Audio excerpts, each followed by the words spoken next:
It's a friend's house. It's in the neighborhood, but I just. Call the meeting of the Sweetwater County School District Number 1 Board of Trustees to order. If you would stand and join me with the Pledge of Allegiance, please. I pledge allegiance to the flag of the United States of America and to the republic for which it stands, one nation, under God, indivisible, with liberty and justice for all.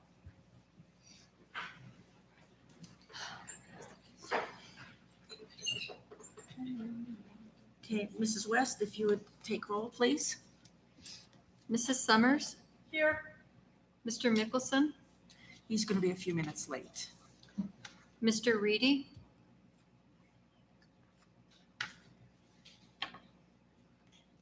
Mr. Batolo, Here. Mrs. Thompson. Here. Mr. Jackman, Here. Chairman Jellicoe. Here. Item 2B on the agenda is the approval of the agenda. I would entertain a motion to approve the agenda with the deletion, with it being amended to delete the nutrition services items. That's items 11H, 11I, 11J, 11K, and 11L. I would entertain a motion to approve the agenda with those deletions. So moved. Second. It's been moved by Mr. Jackman, seconded by Mrs. Thompson to approve the agenda as amended. All in favor, please say aye. Aye. Aye. Opposed, nay. Motion passes. I'd also entertain a motion at this time for the addendum. And just a heads up, we're going to take the addendum a little bit differently than we have in previous meetings, but we will take items on the addendum with their counterparts in the agenda. So just a heads up that that's how I'm going to be dealing with that one. So a motion to approve the addendum. So moved. It's been moved by Mrs. Summers. Is there a second? Second. Second by Mr. Jackman. All in favor, please say aye. Aye. Aye. Opposed, nay. Motion passes. Okay, as dictated by state statute, this is the special budget hearing meeting in July. So I'd entertain a motion to suspend the board meeting and open the budget hearing. Is there a motion? So moved. It's been moved by Mrs. Thompson. Is there a second? Second. Second by Mrs. Summers. All in favor, please say aye. Aye. Aye. Opposed, nay. Motion passes. Mr. Duncan.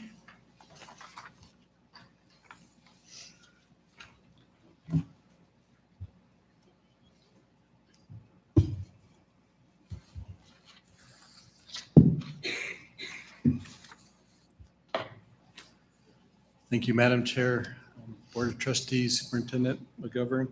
First of all, I'd like to shout out to the principals, department heads, especially Gina and the other ladies in our office for helping put this budget book together. It's not an easy task, and there are many, many hours and late nights that went into it. So I'm glad to see this day come so we can put all this behind us. And as you know, we've had a pretty tough road this past year, and I don't think we're done quite yet. We still have many tough decisions to make with impending budget cuts and lower revenue estimates. And we will continue to be fiscally responsible and to live within our means, and also to plan carefully and prudently to meet the needs of the students now and in the future. And Zach, would you be kind enough to pull up the budget book? Very good, thank you. So we're going to jump around a little bit, but I'm going to point out first the things that the Board of Trustees needs to fulfill their duties. And so if we could start on page 19. So page 19 and 20 go together, and this is the resolution that the board passes to adopt the budget.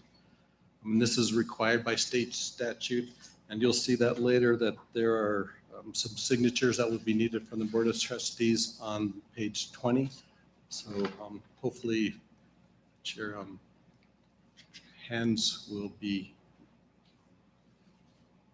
not too tired after all done. Okay, then 22, please, Zach. And this is a schedule of mill levies. So this includes the 25 mill, the mill for the Sweetwater BOCES, the Region 5 BOCES, and the Recreation Board. And this one also will require a signature by the superintendent. So we'll take care of that after the board meeting. Any questions so far? Any questions? Please proceed. Okay, we're good. Let's get back to page 2, please, Zach.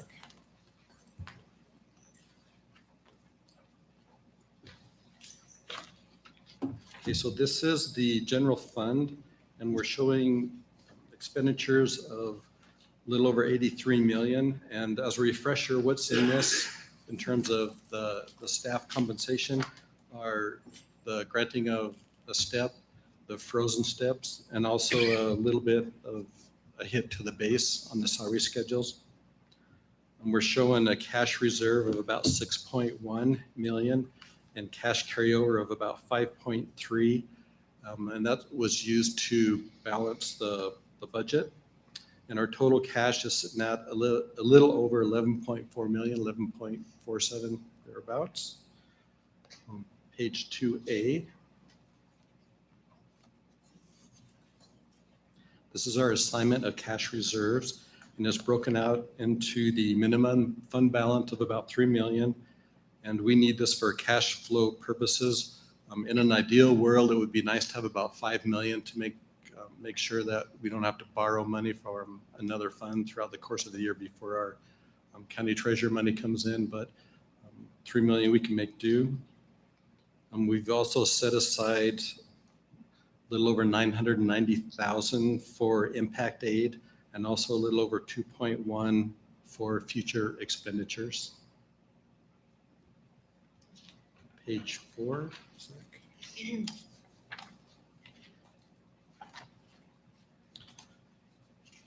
So page 4 is a summary of the federal and state and local grants, and the details are on page 5 through 8. And I won't go over all of these pages, but I'd be happy to entertain any questions that you may have as we go through this book. Any questions? Please, if you have questions, please speak up. Okay, page 9 is the Recreation Board.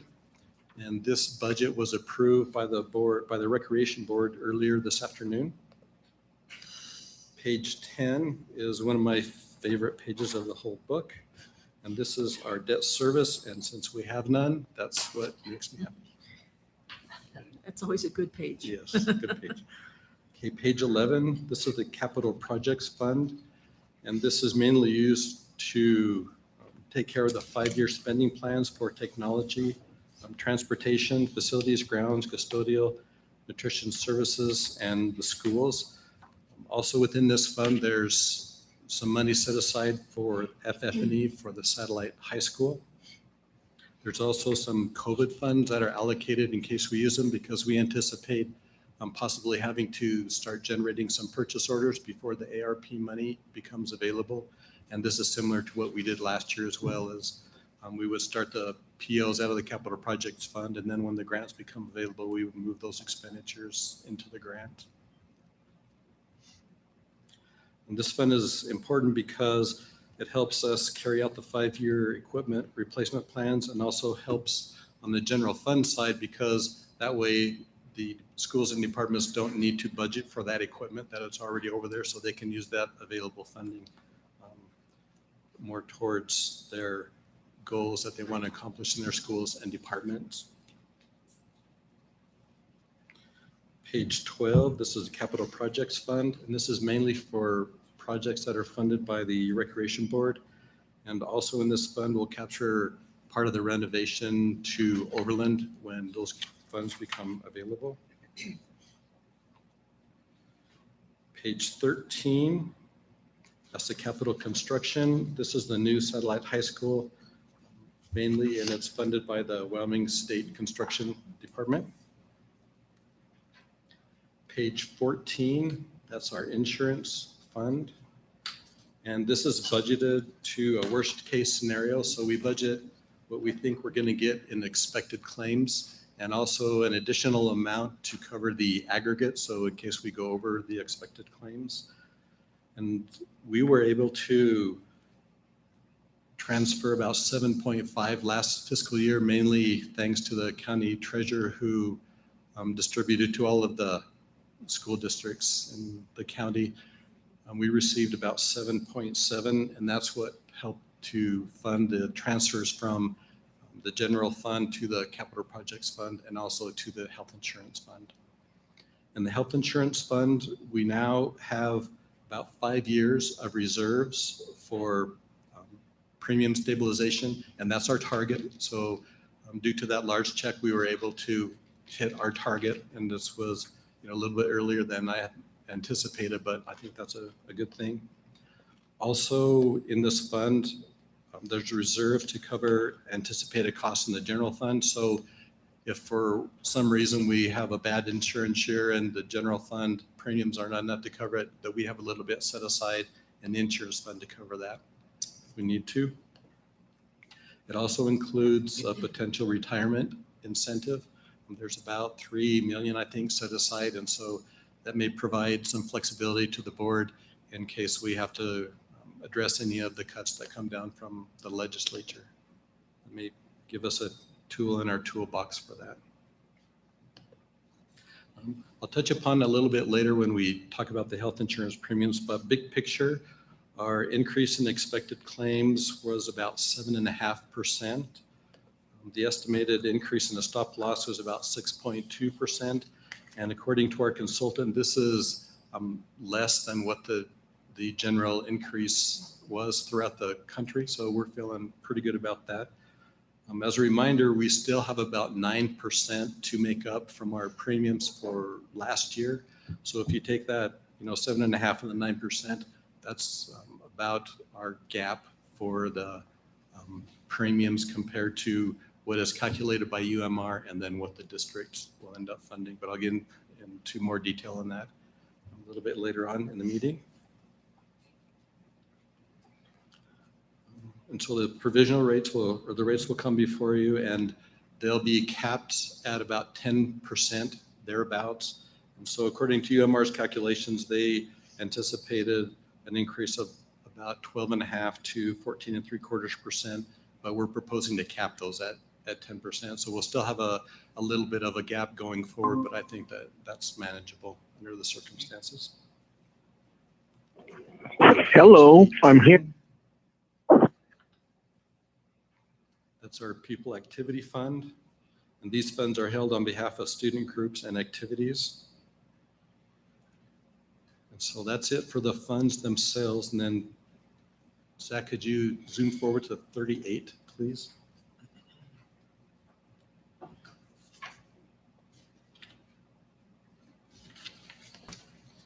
Okay, this is a cash flow projections, and we use the same methodology for this current projection as we did in prior years.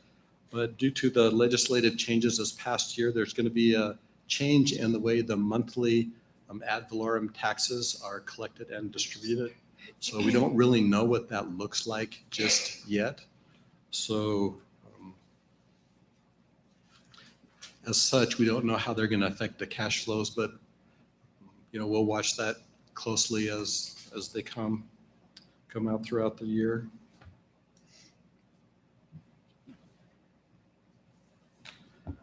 Okay, that's it for the budget book. Any questions I can Any answer questions? before we jump to the? Madam Chair, Mr. Patolo? all the way back on page 2, I see a entry there that, sorry, I should have it first.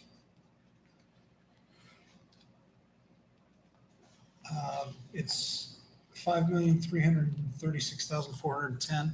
Mr. Duncan, I'm assuming that's the CARES Act money. Is that correct, or is that? Yeah, that amount is the cash that is needed to balance the budget.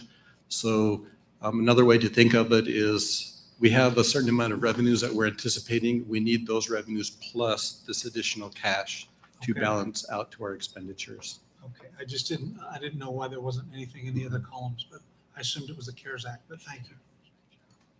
Any other questions?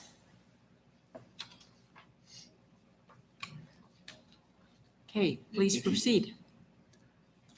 Okay, Zach, could you be kind enough to pull up 4B for me, please?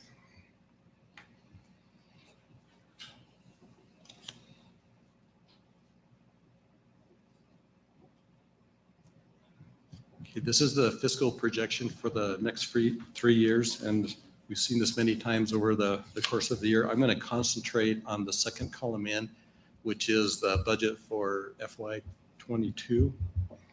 We're anticipating ADMs of about 5,200, 5,201, and that's down 149 from the previous year. Also, our per pupil funding is expected to decrease as well from 11,881 to 11,807. For the 100, the base guarantee is a little bit over 61 million, 61.4. We can add to that the 100% reimbursements for bus purchases, transportation, and special education for an estimated foundation guarantee of a little over 78 million, 78 and a half, thereabouts. As far as other revenues we expect to come in, since we did receive that big check from the county treasurer late in June, it did put us into a situation where we have excess tax collections. And so you'll see a minus there of about little over 2 million.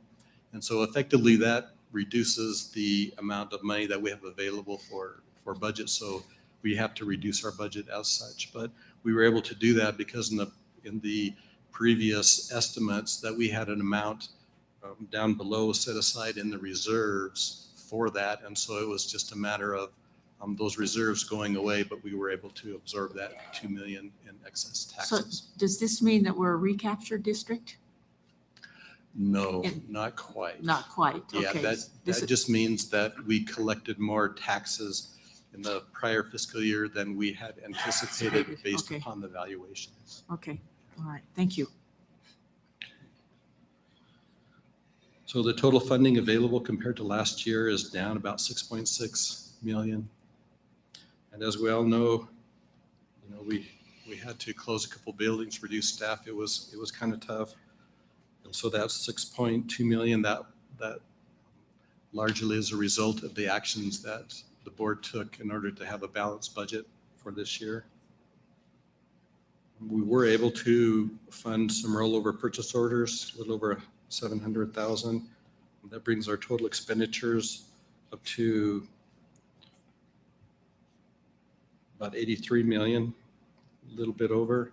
And so then we needed that 5.3 of our available cash to balance the budget. Also in our reserves, we have again that 3 million for the minimum fund balance, the impact aid of 992,000, and then the reserve for future expenditures of 2.1. And so we ended with a cash balance of 11,469,000. Then if you go over one more column up in that skinny line of boxes, there's a negative 647,000. That's the projected deficit for next year, for the following year. And then in fiscal year 23-24, there's a projected deficit of a little over 5 million. And this is mainly due to our decrease in ADMs as our 3-year rolling average is catching up with us. So we're pretty much running out in that year. And also another driver is the increase in the health insurance. And so we just kind of have to see how those costs go as we, put some of these years behind us. But in terms of the 650,000 for next year, I feel pretty good about that. I think that's ballpark, and I think that's a workable number for what we know today. Any questions? Madam Chair, Mrs. Summers? I'm just curious, why did our per ADM go down this year as compared to last year?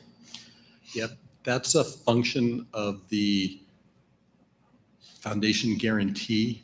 And so what happened from this year to last year, That was mainly the external cost adjustment, that it was cut in half for this year compared to the prior year. So that's the biggest driver. Any other questions? Mr. Duncan, the 11.4 million total cash carryover, about what percentage is that? Are we at the 15%? That, if memory serves right, it's a little over 13%. Okay, so we're approaching the 15%. Yep. And of course, I'm conservative on that number because we don't want to send any money. Correct. We don't want to send any money anything back. Right. As a note, listening to the joint education yesterday, they suggest that they're looking at a bill draft for a standalone bill to up that to 30%. Now that would have to, that's the starting point, and because of the federal money coming in, they think that maybe we should set some of that aside, kind of thing. So just a heads up. Yeah, I would be in full support. Yeah, well, they've talked about upping that for some time. They have. So, yeah. and like I said, they started at 30%. That's where but it would be they're looking at a standalone bill. So that might be helpful too. Good to know. Any other questions? Thank you. Public comment for the budget hearing. We did receive some public comment titled for the public hearing, but it is clear that it is meant to be for the regular public comment and not pertaining to the budget information. So at this time, I would ask for any public comment regarding the budget. Is there any public comment pertaining to the budget?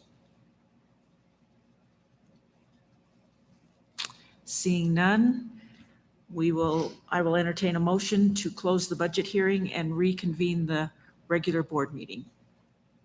Is there a motion? So moved. It's been moved by Mr. Jackman. Is there a second?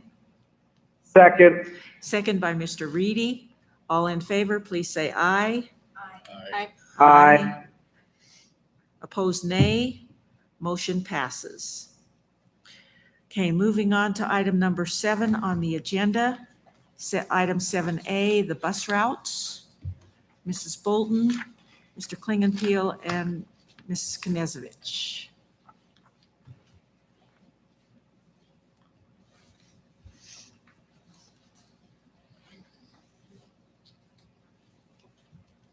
Good evening, Chair Jellicoe, Superintendent McGovern, and members of the board.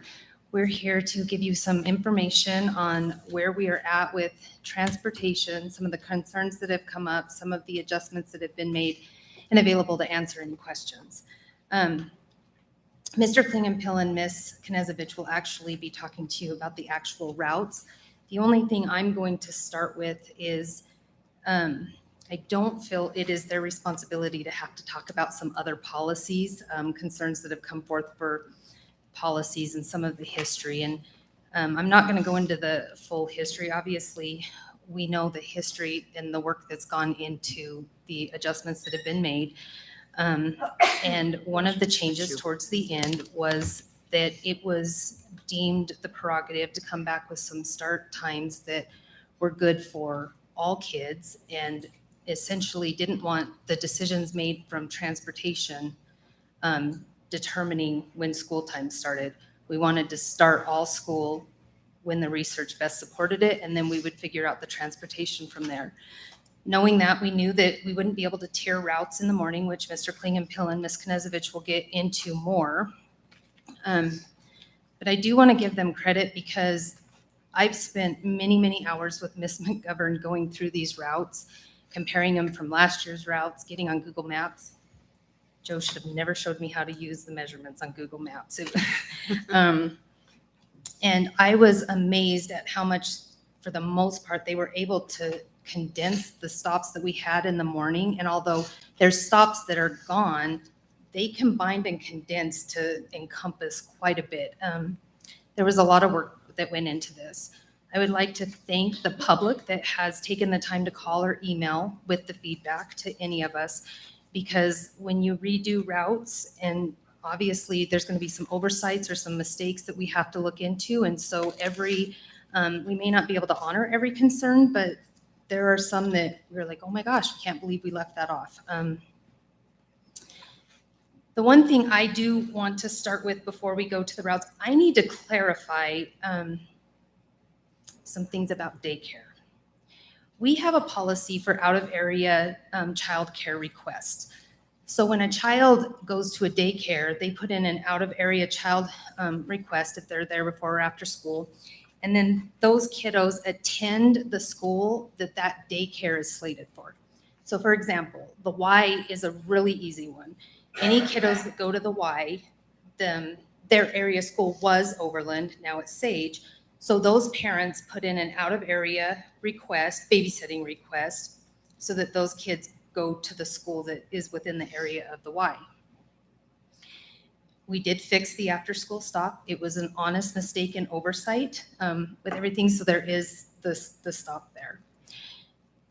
Now, the Young at Heart is, I need to explain this from the policy aspect.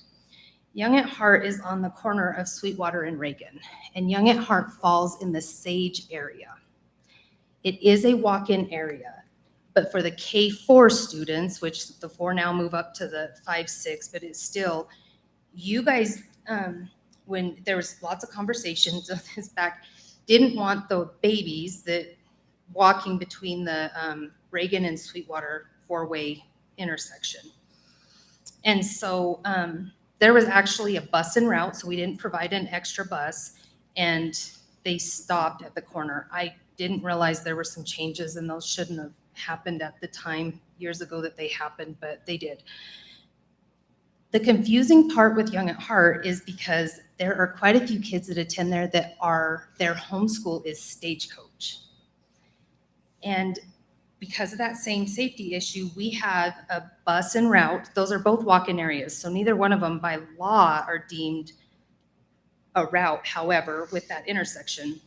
And so what we said is if you don't want to put in an out-of-area request, because we have a bus en route, the kids could stay at their homeschool that is by their address with those 2 schools being so close, and they could get on that bus.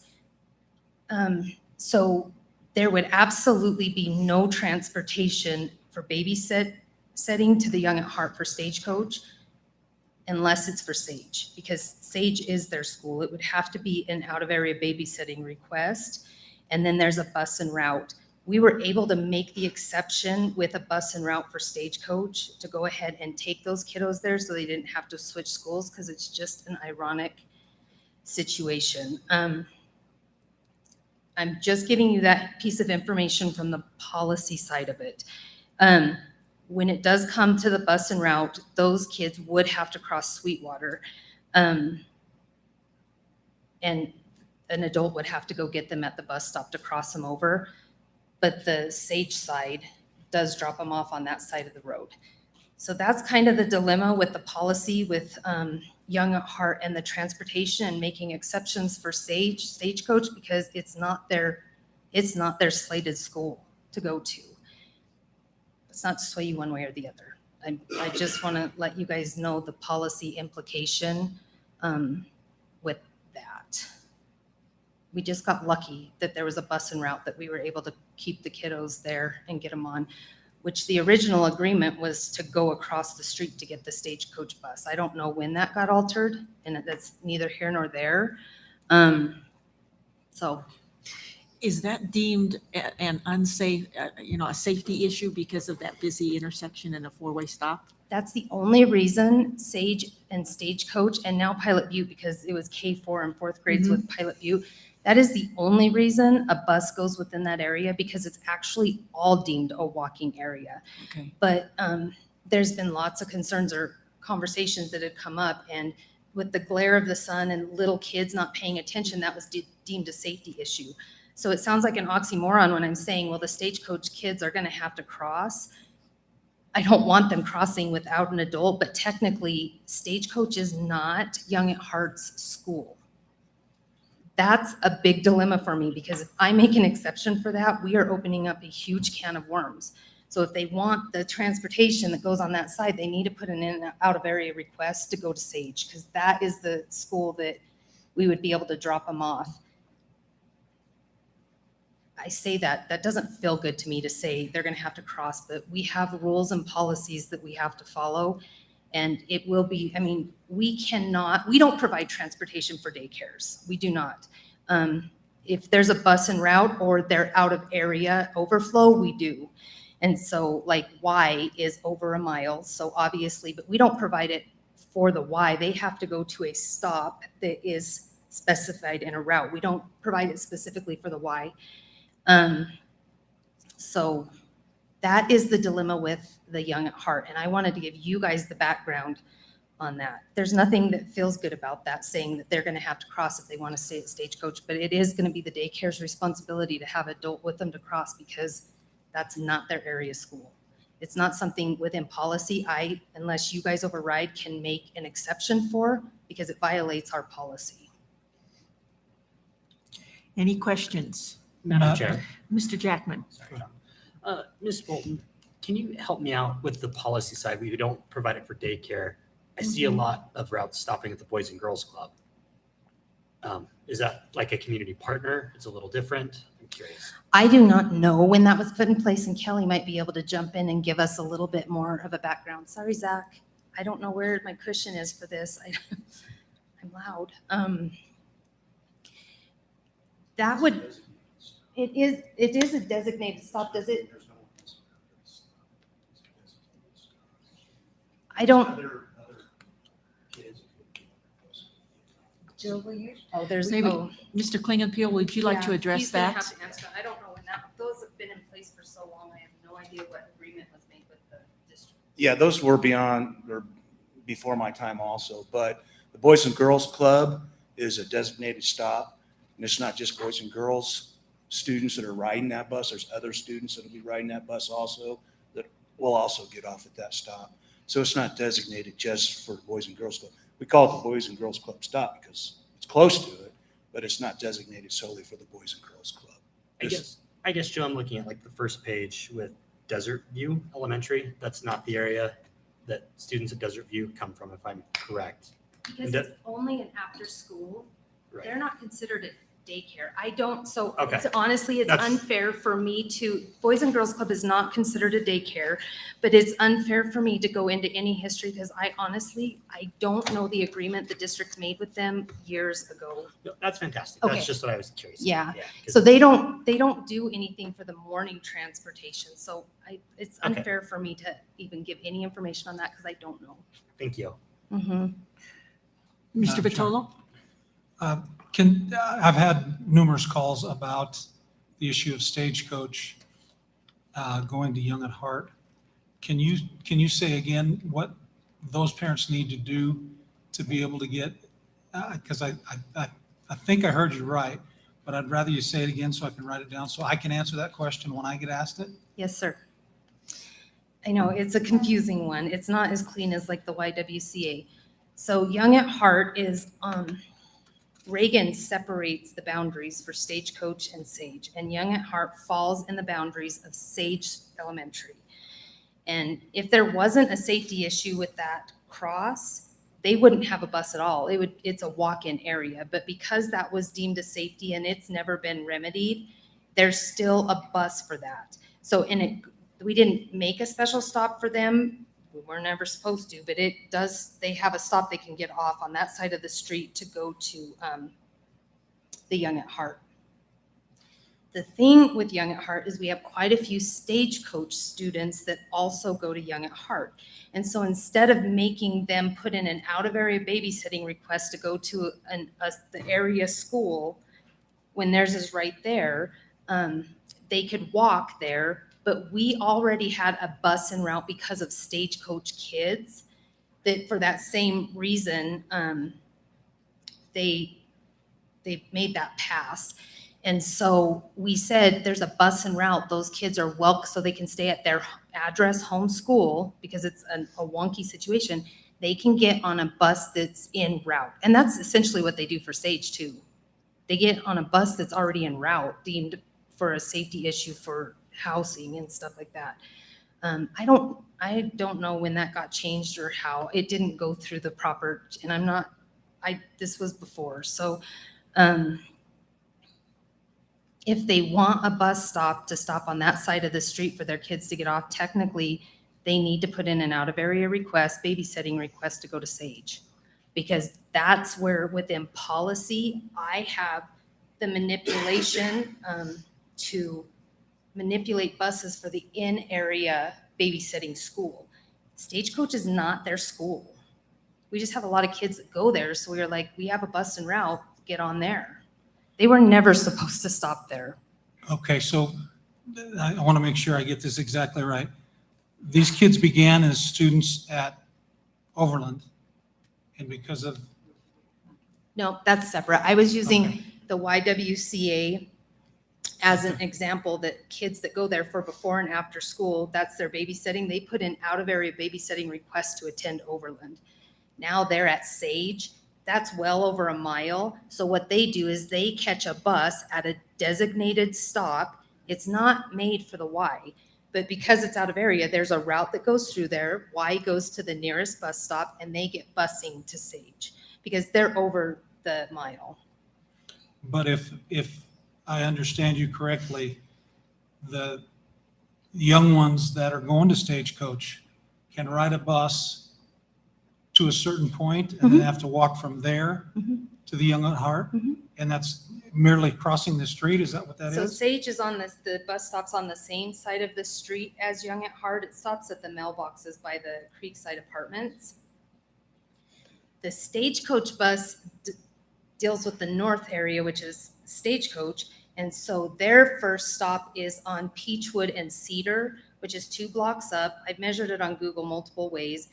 And so they would have to have, well, they don't have to, I guess, but I would not feel comfortable without having an adult walk them across that intersection back to Young at Heart. What I'm saying is it's not it hurts to say this because I know that it's not necessarily in best interest for kids, but when we make this exception for one, we will have to make it for all, and Stagecoach is not their area.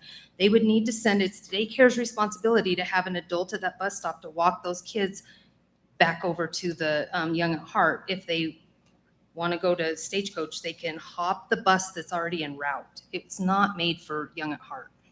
Okay, so what, again, I don't want to beat it to death, but I do Please want to be do. able, Please do. I want to be able to answer this question correctly. If they want to not have to walk across that street, they have to sign up to go to school at Sage Yes, sir. With an out-of-area request with an form. out-of-area, okay, and if they want to stay at Stagecoach, the parents' next action would be most likely to go to Young at Heart and say, we need you to guarantee us that our kids are going to be supervised as they cross the street in order to stay at Stagecoach and then also use that facility. Is that, I mean, yeah, Yes. yeah. It's Okay. not our responsibility to, Yes. and it pains me to say that. That sounds ignorant. I don't mean to be. That's just the policy and what our responsibilities are. I know people know, but it doesn't make me feel good to Yeah. say this. And then the minute we make that exception, I have to make the exception for every single daycare that wants us to stop right in front of them or have a stop for them. And we've never done that. We weren't supposed to be doing that. If that happened outside of approval, and it shouldn't have been happening. okay. Thank you for that I clarification. hope, To piggyback on that, is Young at Heart aware of that situation, or is it up to the parents to make them aware of that situation? of the out-of-area childcare, That they're going to need, that the kids going to Young at Heart are going to have to cross the street. yeah, so it was later, so you probably haven't gotten it, maybe some of you did. I have been communicating with Young at Heart, and I explained all of that to them in the last email. I forwarded all of that communication to you guys so that you had all of the information of their concerns that they were relaying to me and the information that I relayed back to them.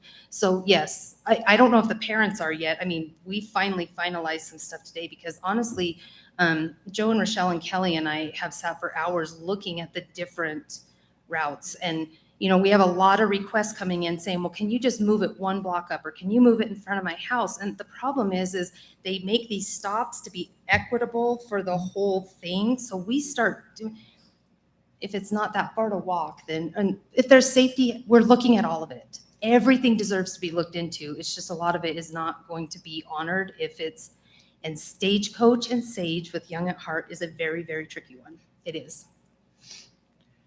Any other questions? Madam Chair. Mr. Jackman? So Ms. Bolton, I'm just thinking of solutions because I agree with you. We cannot Yes, sir. schedule buses for. How unreasonable is it to have the Stagecoach kids walk to Sage and jump on the bus? I wouldn't do it. No, it's not reasonable because the Okay. buses leave at the same time. Okay, but I mean. I mean, that's, Holding the it's bus a up good 5 thing to minutes think about, or- but by the time they walk, no. Okay. Mrs. McGovern? Yeah, thank you, Chair Jellicoe. Just one point of information for our families out there too, that goes along with what Mr. Batola was seeking clarification on. If a family chooses to put in an out-of-area request form, those are accepted up until the Tuesday before school begins. So that would be August 10th. And I think that's really important for our families to know. That's the final day.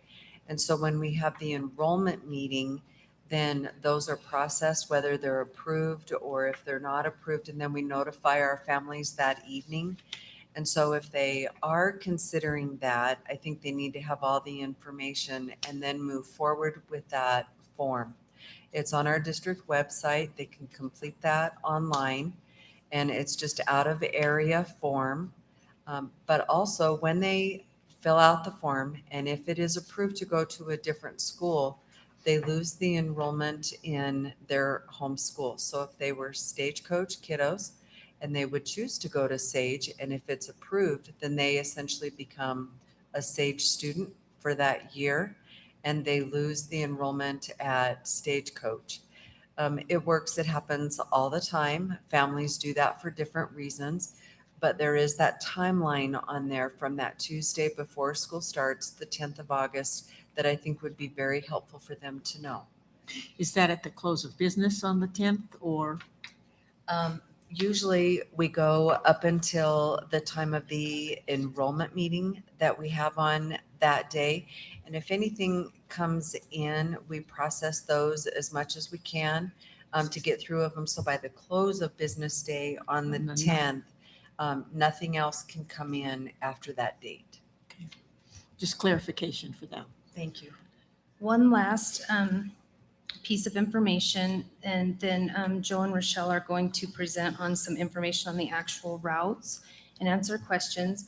One of the past concerns that I haven't heard recently, because we didn't have a real bad winter last winter, and then the year before we got stuck at COVID. I know I should knock on wood, but we had a really bad winter. And for those of you on the board, you'll remember the concerns that came, that kids are walking down busy streets because snowplows are plowing snow onto the sidewalks. So, I mean, we remember these concerns, and as these bus routes were being developed, we are looking at all these. Herein lies the issue. That's not okay, right? I think all of us would agree with that. But you take Sweetwater, Reagan, Stagecoach, Foothill, Dewar, I can keep going all across town.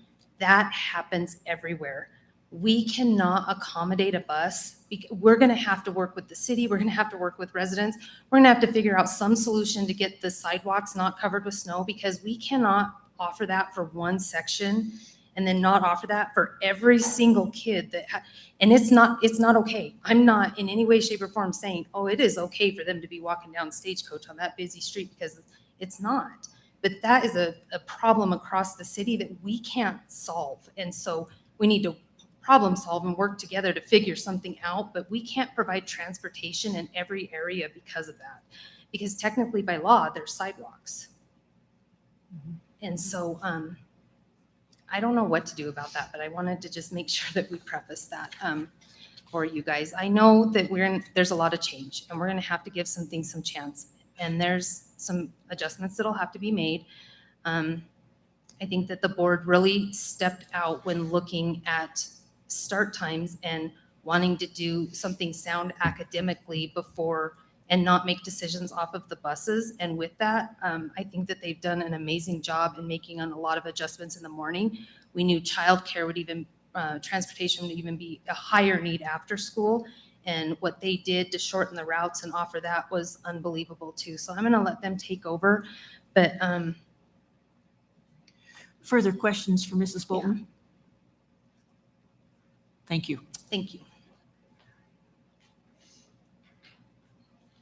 Madam Chair, members of the board, Superintendent McGovern, we'll talk about routes now. We're going to start with how they were developed, what we took into consideration when they were developed. You may have noticed that the 21, 22 bus routes were totally rebuilt, AM and PM. So when building our routes, we had to look at several factors. One of the things we looked at was who registered for transportation, and people are still continuing to register for transportation because we opened that back up. The new school boundaries after the closing of Overland and Westridge, the number of buses that we have to complete the routes, and that includes the number of drivers also. Transportation designs routes around middle, corner, and middle and corner stops for equity. So we don't do door to door. We can't make special stops or routes for residences or daycare facilities that are within the no transportation zone. And I'll talk about the transportation zone a little bit later. Transportation looks at the most efficient way to complete each route. And when building the routes, transportation ensures that all Chapter 20 rules for student transportation component and our policies were adhered to. And then finally, we're looking at safety concerns also. So those are some of the major factors that we're looking at when we're building our routes. Before I go to the next section, do you have any questions about those? Any questions? Okay. Please proceed. So some of the changes, the largest changes to our routes pretty much revolved around two components. One was the AM start time of each school is essentially the same, and two, the closing of those two schools and the resetting of our boundaries. So the morning start of our schools essentially being the same means that transportation is no longer able to tier our routes. And by tiering our routes, what I mean is before with the staggered start times, the drivers, I could have a driver do a elementary route and then they could go do a high school route, or do a high school route and then go do a junior high route. So they were doing more than one route. At that time, I think we had up to 54 drivers. We've kind of moved jobs around, so we're at 53 drivers right now. So in the past, we ran approximately 83 routes, give or take, because we're always adjusting given different circumstances. But each morning we run about 83 routes using no more than 54 drivers. Now we'll be driving 53 routes with no more than 53 drivers because everything's starting at the same time. Both these totals, they include special needs routes, which also, again, they vary each year. So that was a loss of approximately 29 routes in the morning. With the loss of routes, transportation is trying to ensure that all seats on our buses are full so that we're getting as many kids to school that need transportation as we possibly can. And then the closing of the two schools required the establishment of new boundaries, so our routes were further changed. So any questions on that so far? Any questions? I had some questions about why are the AM routes and the PM routes just not the same stops, and why are they not the same buses for the kids? That's due to the fact that we have many more routes available in the PM, and I'm going to fill those seats. I'm not going to have empty seats and empty buses when we can tier our routes in the afternoon, get more kids home, have more after-school activities. So that's why the routes are different. You can't take your AM routes and just add the 29 routes back to them, because the buses would be going to the same place. It'd be inefficient. They'd be backtracking. So you have to do totally different routes in the PM than you do in the AM. And so we redesigned them. We wanted them to be shorter, more efficient, and still adhere to our policy in the Chapter 20 rules. And keep them as efficient as we possibly can. Questions? Any questions? So the transportation parameters, we have to adhere to our no transportation zone. That's out of chapter 20, the student transportation component. If you want to look it up, it's on the WDE website. But essentially what it says, it's a 1 mile radius and a 2 mile radius. And that's a straight line around the school to the address. It doesn't take into account the route that they have to walk. We may be at 0.9 miles radius, but they may have to walk 1.2 miles to get to school. Doesn't matter. It's that 0.9 radius that puts them in that no transportation zone. Okay. For K-12 schools, it's 1 mile for the 2 mile radius for 7-12. The transportation zone comes from chapter 20, like we said, and it's defined in chapter 20, section 7, paragraph B. Transportation expenses shall not be reimbursed within the no transportation zone. So any buses that we take in there, we can't get reimbursed for drivers' wages, fuel, or anything like that. That would come out of the.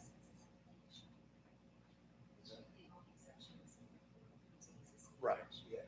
So if there are safety concerns, like we've had a couple there with the Reagan and Sweetwater, and then the 42 intersections that go into that intersection over in the Walnut District. So we kept those because those are safety concerns that you guys have already approved. So you don't get reimbursed if it's not approved by the board as a safety concern. And those safety concerns are also outlined in chapter 20.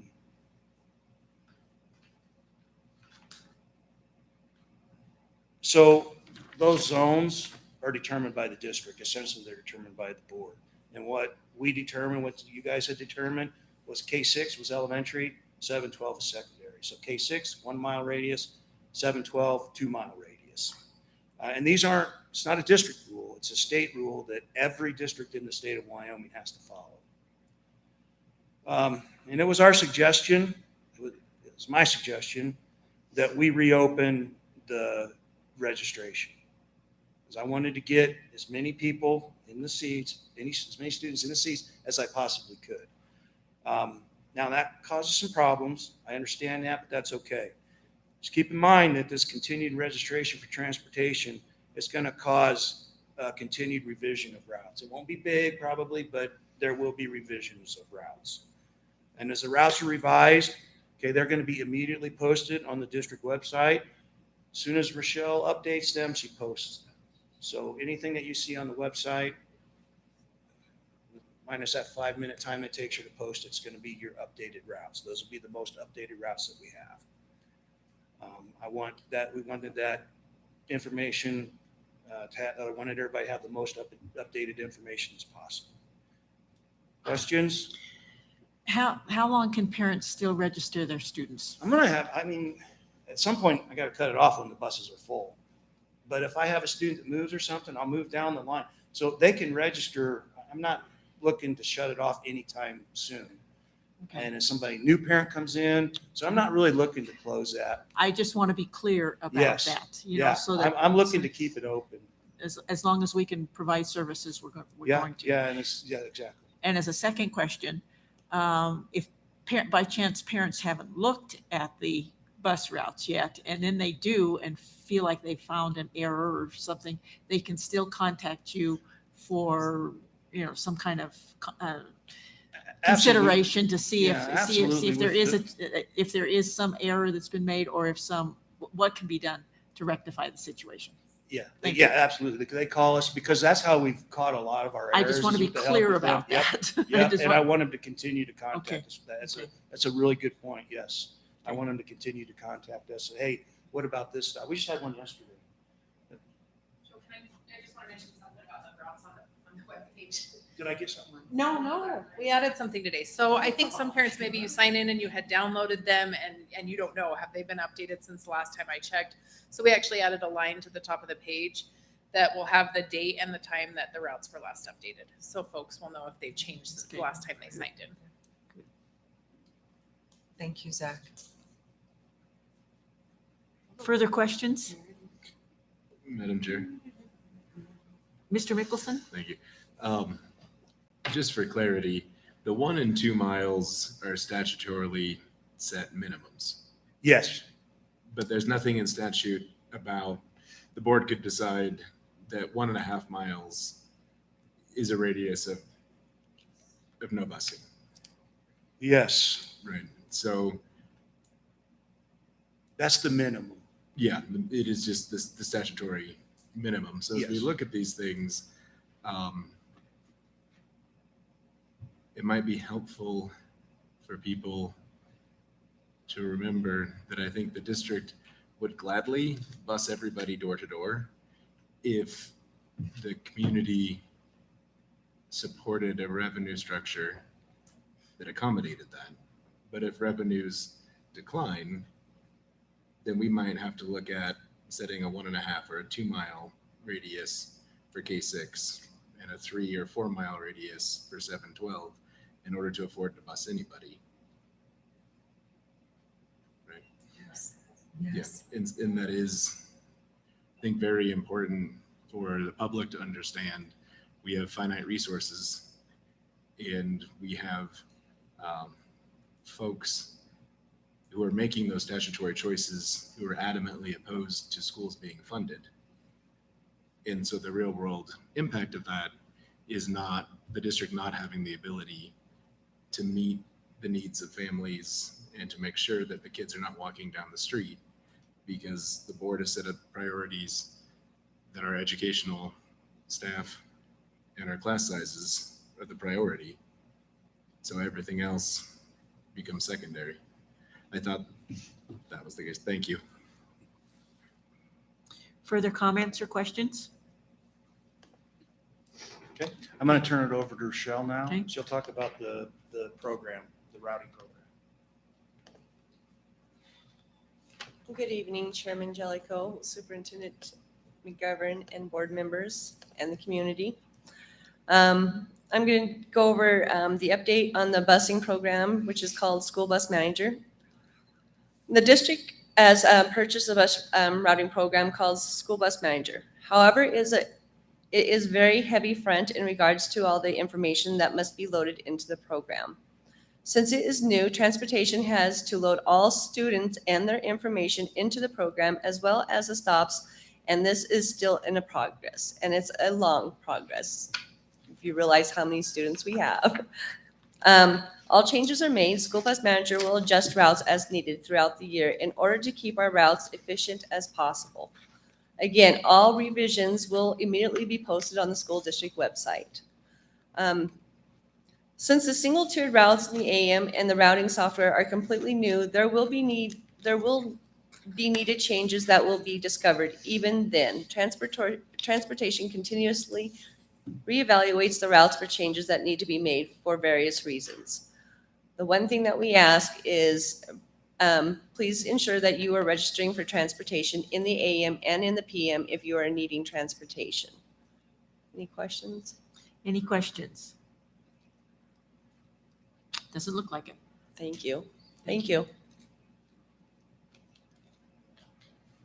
One last piece, Ms. Knezovich has been on the phone with the city and the police and our SROs in talking about the safety concerns that we've run across. And there are some crosswalks being added in various areas. And with the closing of the two schools, they're restationing some of the crossing guards. And so I have a phone call in tomorrow to talk about some suggestions because we still have the major concern of Sweetwater and Reagan. The other major concern, and these were not for the older kids, it was for K4, is on Cache Valley and Sweetwater, where that crosswalk is, there's a blind spot with that hill. And so we're going to talk to them about that, but they have been so gracious and bending over backwards to work with us to put more crosswalks in and things like that. So if parents have some suggestions or concerns on that, please make sure we're aware so that we can work together with the community to make sure that we're getting those done. I also want to warn that the reason why some of the routes were able to come off is because some of these safety measures were put in place, so it's no longer deemed a safety. So like if I was to get a couple cross guards at Reagan and Sweetwater, those walk-in busing areas would no longer need buses because it remedies the safety concern that was there. I'm not saying that's going to happen. I'm just saying those are the two main ones on this side that were the concerns. We have other ones everywhere else, but We are working with the city to work on where crossing guards are and putting in more, you know what I mean, the crosswalks. I'm going blank, sorry. So I just want to make sure you guys knew that part too. With the closure of Overland and Westridge, they have the signs there, the school zone signs and stuff like that. Are those going to be removed, or do you have any idea? Is that part of the city's? That's the city. That's the city. That would be the city's I domain. doubt it for Overland because the junior high's right there and then, I don't know, yeah, that is all the city. Okay, well, that's all the city. Mhm. Okay, just wanted to clarify that. Yeah. So, thank you. Further questions on transportation? Madam Chair, Mr. Jackman? I'm sorry, I'm going back to the Stagecoach Young at That's Heart. fine. How many students are we talking? I have to go back and look. I mean, it changes year to year depending who's attending, and so I can get that number to you, but it's not fair for me to shoot off a random number. Okay, thank you. Mhm. Further questions? Thank you. Do you want just for Stagecoach? Yeah, the Stagecoach students that want to go, they go to the Young at Heart. and need to Okay, visit. but not Sage, just the, Yeah, just Stagecoach. okay, Yeah, sounds thank good, you. thank you. Okay, Mr. Celeroli, item 7B, the facilities update.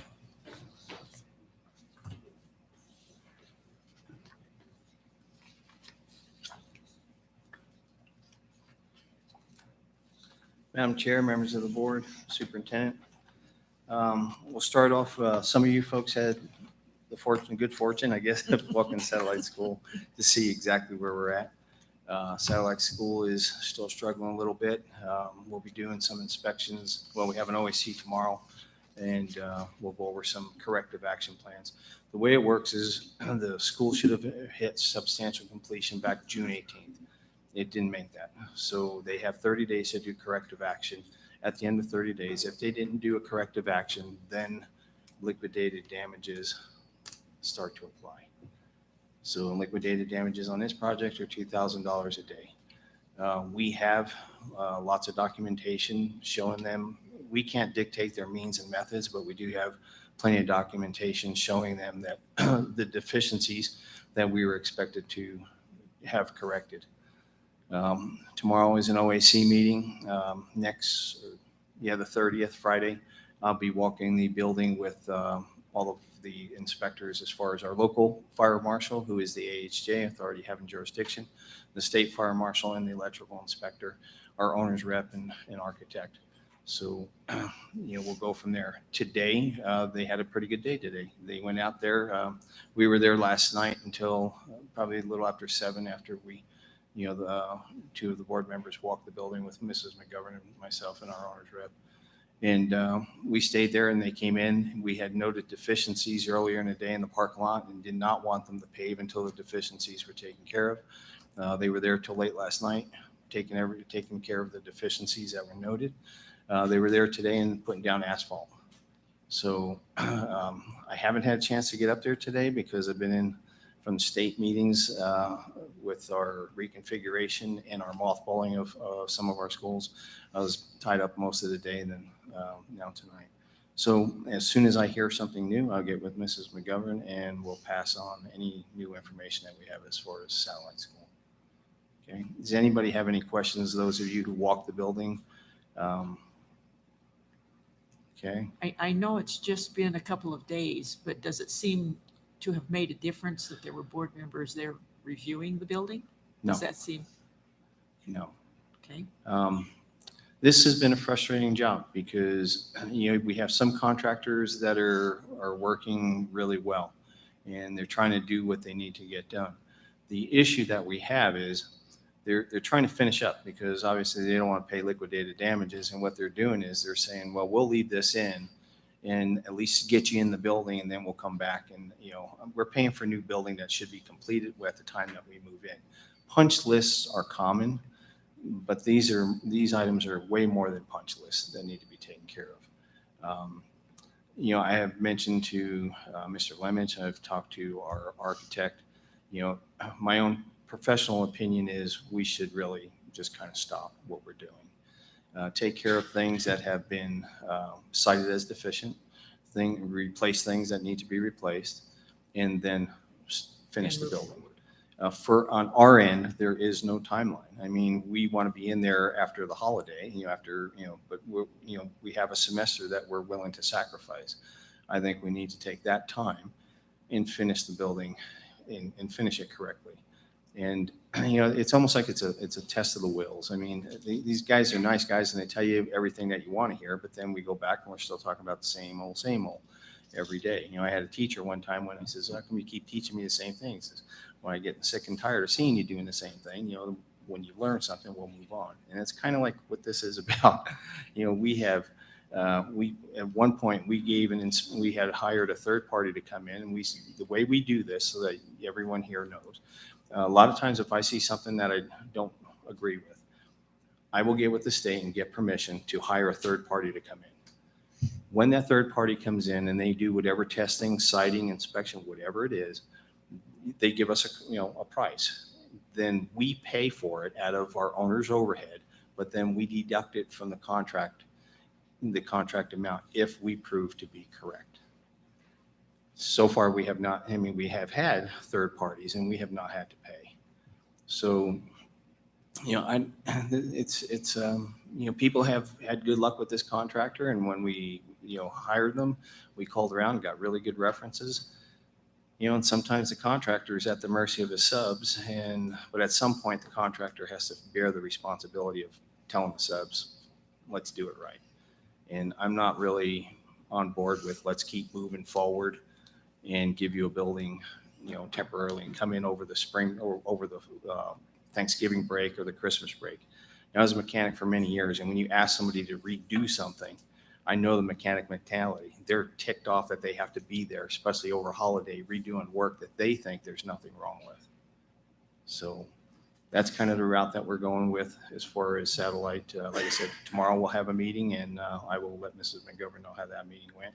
Next Friday, I'll have a walkthrough with the inspectors, and I'll certainly let everybody know how that went. I just want to be clear with the community. The reason we are being so hard-nosed, for lack of a better phrase, about this is because that building is the basis for a new high school. And if things are not done correctly in that building, it's just, not only will there be problems with that building, but there will be problems with everything moving forward. So it has to be done to specs, not to code, but to the specs that were bid.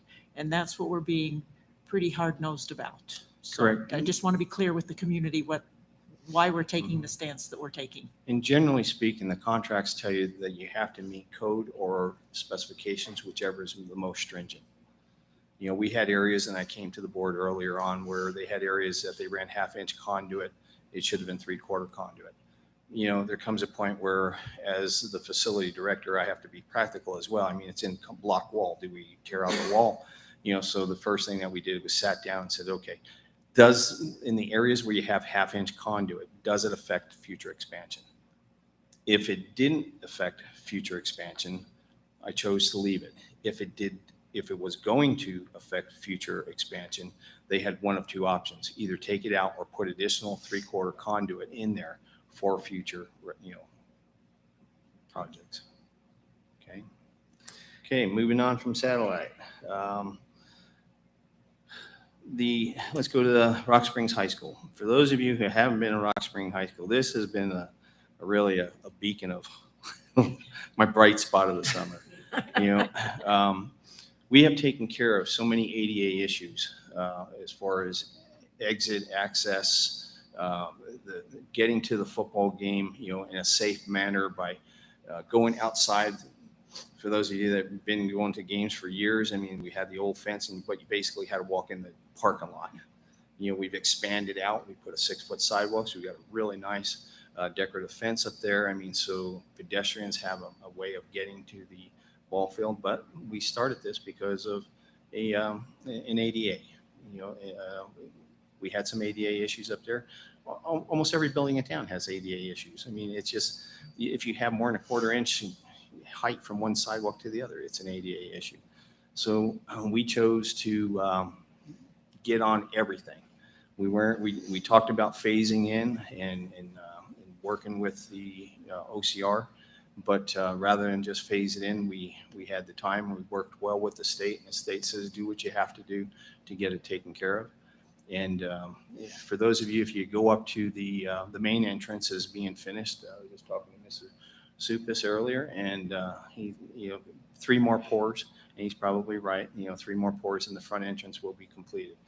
What I chose to do at the front entrance was to make the sidewalk not as wide as it was. We had trees growing there, and the trees really were the root cause, and no pun intended, but they were the roots from the trees lifted up the sidewalk. Terrible ADA access from the front. Plus, we didn't actually have an ADA access with truncated, ramps, so we had to fix that. What we did was we made the sidewalk 6 feet long or 6 feet wide, and that gave us 13 more feet for buses. So when you pull up there, there's actually, it's a lot wider than it ever was before by a whole bus width. Should somebody deliver, a bus and a bus fail to be able to move out, they can simply pass without having to worry about somebody backing up down the parking that's on the hill there. Everything it just flows really nice. We had to add extra ADA spaces. So if those of us that are familiar with the school where the cafeteria usually comes out and they have that giant area of concrete, we went encroached in on that a little bit and put in 7 more ADA spaces. We were required to have 9. We currently now have 10. And everybody has really good access. Deep and Arty Construction got on it really fast and did a spectacular job. Their guys worked really well and quickly to get it done. So the high school is, they're finishing up. And when this is done, other than striping, and striping should be done first, second week of August. And that project, what we'll do is we'll fly an aerial, a drone up above. And when we come in, maybe we can do it as the board presentation. We can show you the changes that were made. It's just kind of funny because this all stemmed from a contest that was held back in the 80s to try to get more space into the parking lot area.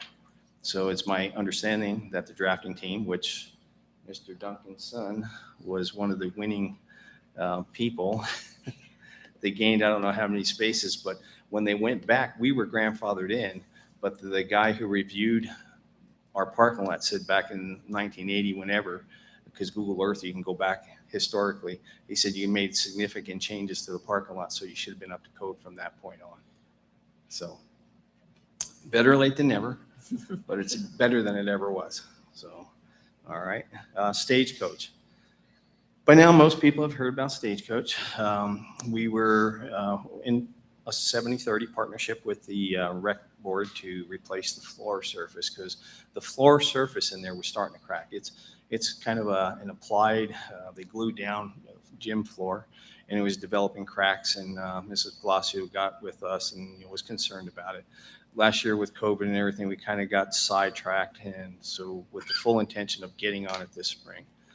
This spring, by the time we got on it, Mr. Portillo noticed that there were cracks in 3 other areas.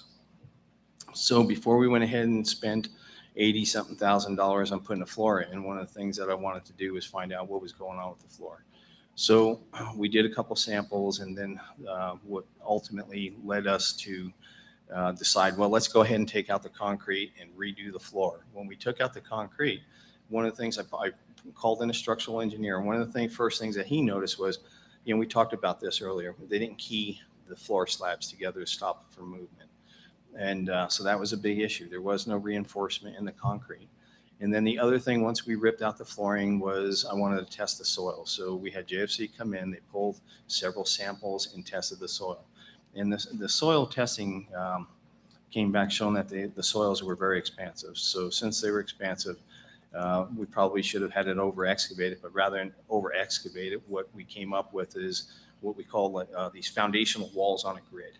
So we're going to put the foundational walls on the grid and then increase the slab thickness from 4 inches to 8 inches, make it reinforced, rebar reinforced.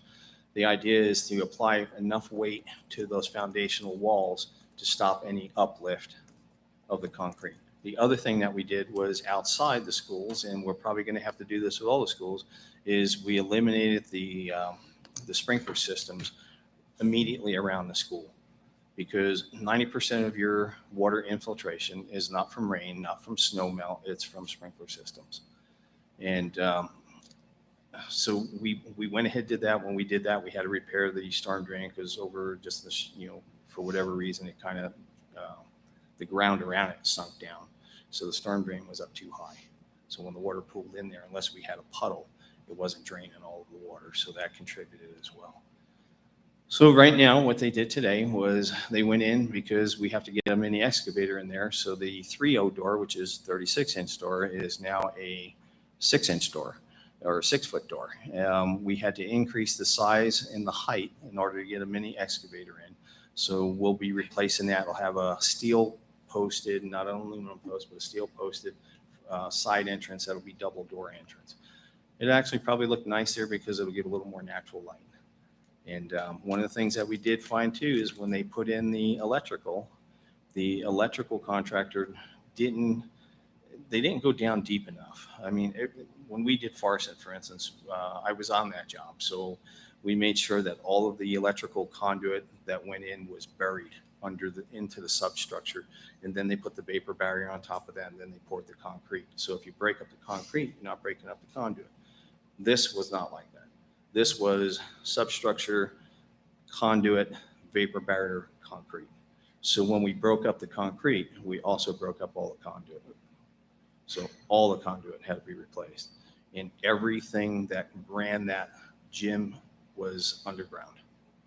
Speaker systems, data ports, electrical, everything was underground. So that has to be done. So the type of floor that we're putting in will actually have a little bit of a gap, but it's still not enough to clear. So we put in, there's like a cardboard that you put in, and we're going to put the cardboard in onto a corrugated structure. So it's a structured floor, just like you would see a concrete floor on a second floor, like what we did at Satellite School. And then the conduits will go in there. Concrete will get poured on top. There's nothing else we can do because there's too many 90s in the conduits to put any more. NEC dictates you can only have 300, I think it's 358 degrees. It's not 360 for some reason. And the more 90s that you put in, then you start pulling string, it gets tougher and tougher. And it's amazing because the twine that you pull will actually wear gaps. It'll cut right through the conduit. That did happen in Farson in the shop area when we had to increase the power supply to the welders. We tried to pull through the conduits, but the wire itself, when they pulled the wire, had burned itself into the conduit. So we had to abandon the conduit and go above. So Stagecoach, needless to say, has gone from putting in a simple $85,000 floor covering to the budget right now is, you'll see it's like $360,000. And that is a rough estimate of what it's going to cost. Okay. But they're confident that they'll be done, at least with the concrete floor. We'll go out to bid for the floor finish. Like I told the rec board earlier, we're going to treat this instead of one job because of the way the scope developed as two. Then that way it keeps it simple because we have a 70-30 partnership on this project with the rec board. So I'll finish up the main project with the state funded money, and then we'll go back and recover the floor. So they may be in there playing on concrete, but it'll be a finished concrete until we can get the floor in. But that's just the size of it. Okay. Culvert renovation. Tell you, this has been a summer. The culvert, as you guys know, this concrete collapsed a couple months ago when we were doing the drainage ditch. So we had to do something. So we went out to bid, emergency bid. We picked, a number that we thought was good, and it's good. And as they started excavating, what they found was something that, even though we call locates on because we didn't, don't have it anywhere in our records, the fiber optic line was run between the deck and the substructure over the culvert. Okay, we found it. We pulled on it. We didn't tear anything, but it has to be relocated. And so that's the additional money that we're requesting. Plus, in order to do that, it looks like we're going to have to break up a couple more panels, concrete panels either side, because we don't know at this point which way the fiber runs underground. So once we find it, we may have to rip up a couple other panels. So that explains the extra panels, the extra cost for concrete on those panels, and the cost for rent or just relocating the same fiber optics. Okay. Again, they'll be done here as soon as we can. You guys hopefully approve it today. We'll run it through tomorrow. I'll get locates and everything, and so we can get building, the culvert again by the end of the week, if not the first part of next week. Okay. Let's see. Today, I was on the, earlier, I was on the school facilities, the commission's virtual, because we had this meeting tonight. I couldn't go to Cheyenne. And they discussed the mothballing of Overland this year, Westridge next year. They understood what we were doing as far as keeping students in Westridge, and that keeps our student count, butts and seats, up where we get money for funding for Westridge. On Overland, I get to use 10% money in order to upgrade Overland. We had some good news. It's hard to believe we had good news last week, but we did. I walked the sites, walked Overland, Walnut, and Desert View, because those are the three schools, if you remember when we did the presentation, those are the three schools that we were going to take a little time, do Overland, bring it up to speed, and then once we knew what equipment and how we would proceed on Overland, we would apply that same strategy to Walnut and Desert View, because those schools are prototype schools. You walk in one, the core of those buildings are identical. The mechanical rooms, they change a little bit, but for the most part, they're spot on. When we got over to Desert View, or not Desert View, over to Walnut, we climbed up there, and the engineer says, "Hey, Dan, this has a DX coil." DX, for those of you, is a direct expansion coil. That's a refrigeration type coil, kind that you would put in your house. Your house, if you had refrigerator, has a DX coil in it. Most of our schools, larger schools, have chillers. So I'm not a fan of DX. We do have DX over in Black Butte, and it works well.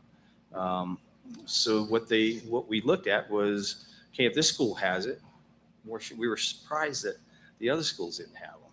We came over to Overland, and someone removed a coil from Overland, but the other one is there. So if you remove the coil, chances are we can put one in. If we can go with a DX coil, and which would make sense because it's there, I mean, that's, at least 25% of the project. They're estimating that we can do that for a third the cost of putting like the Air 2.0 systems on. So now, instead of talking hundreds of thousands of dollars for a school, per school, we're only talking less than 100,000. The one thing the electrical engineer has to do is come back and make sure if they had enough foresight to put in the DX coil, did they put in enough capacity in electrical panels? Okay, so it'd be kind of a kick in the gut if we got that far and then they didn't. But we're hoping that maybe they were thinking about that. So he'll be here next week, and we'll confirm that. If that's the case, then those projects will come in way less than what we originally thought, and get done a lot faster too. I mean, we could do those almost now without waiting a whole So they Oh, bunch. might be ready for the start of school? It would be possible, like Walnut could be. Desert View's a little more, just Desert View. I mean, you got to be really a skinny guy to work up there. I mean, I don't know how they put it in, man, but it's tough working in there. So I was talking to Cal Cross and told him, you're going to have to look for some really skinny guys in order to work in here. I don't know why that's a little bit different on pipe configuration, but it is. But yeah, if they have it, we'll go ahead and order equipment. Price and availability is a big thing right now. With the post-COVID stuff, it's really difficult getting equipment and getting materials. But those environments might be a little bit more suited with this heat and Yes. stuff like that Yeah. is good. Yep, for sure. That would be good news. Okay, and then last but not least would be Lincoln. Okay, Lincoln Elementary, we're required to have a design prior to going out to bid for demolition. Some people think, how do you design a demo? Okay, there's a lot that goes into designing demo. One of the things that you have to do is, the big concern is with asbestos. Now, we're required by AHERA, which AHERA is an act that comes under the EPA. Okay, it was enacted in 1986, and it is a CFR, which is a Congressional Federation, it's a federal regulatory process that we have to follow. It's a code. So EPA controls AHERA. You have OSHA. OSHA controls the amount of things that you can have in the air, but that's for employees. But for general public and for students, we all fall under AHERA. If you're in a school occupied, school owned building, it falls under EPA and AHERA. If you remember a while back, we had that fire up in Farson, took down House 1000. I had to treat that site the same way I would have if it was a school that burned down, because it is owned by the school, it is on school property. There is no slack to be cut. So when you go in, you have all this, you have to first determine how much asbestos is in there. And I want to clarify, when we are required by federal law every 6 months to go through our buildings, every 3 years to do another type of reevaluation, because we do renovations, we do remove stuff. When we do, we usually go out to bid, or if it's a small amount, we hire an asbestos abatement company to come in, give me a third-party report, and abate whatever area that we're going to do. There comes a point, though, if you're going to go into a school, whether it's a demo or a renovation, you have to go in and you have to take certain measures, what they call destructive measures. I mean, this cinder block that we see on the wall, it has a smooth surface. Okay, if this is an older building, or this building was built back in the early 80s and the 70s, which it was, they'll come in here with hammers and they'll bust out every so often, because you have to get what they call a homogeneous, which means the same product, it has to be the same product, same site. And they go through there and they hit it with hammers, because what they found over the last 5 years was a lot of the product that they put in there to smooth out all those holes and rough edges was asbestos. They mixed it in with the paint. The other thing that they found out was by putting asbestos into the paint gun, it cleans and keeps the gun nice and clean. So you don't have to keep stopping and cleaning it. So a lot of the block that we have here, now why can we be here? Because it's not what they call friable. It's encapsulated. Friable means you have to be able to take it in your hand, and under normal pressure of your hand, you can crush it, pulverize it, and make it turn into powder. That's the definition of friable. Okay, so when they go in there and they start pounding walls, you can bet you get friable stuff all over the place. Okay, whether you demo the building or whether you salvage, or you renovate the building, the first two processes are the same. First, you go in and you do a complete evaluation of how much asbestos you have in there.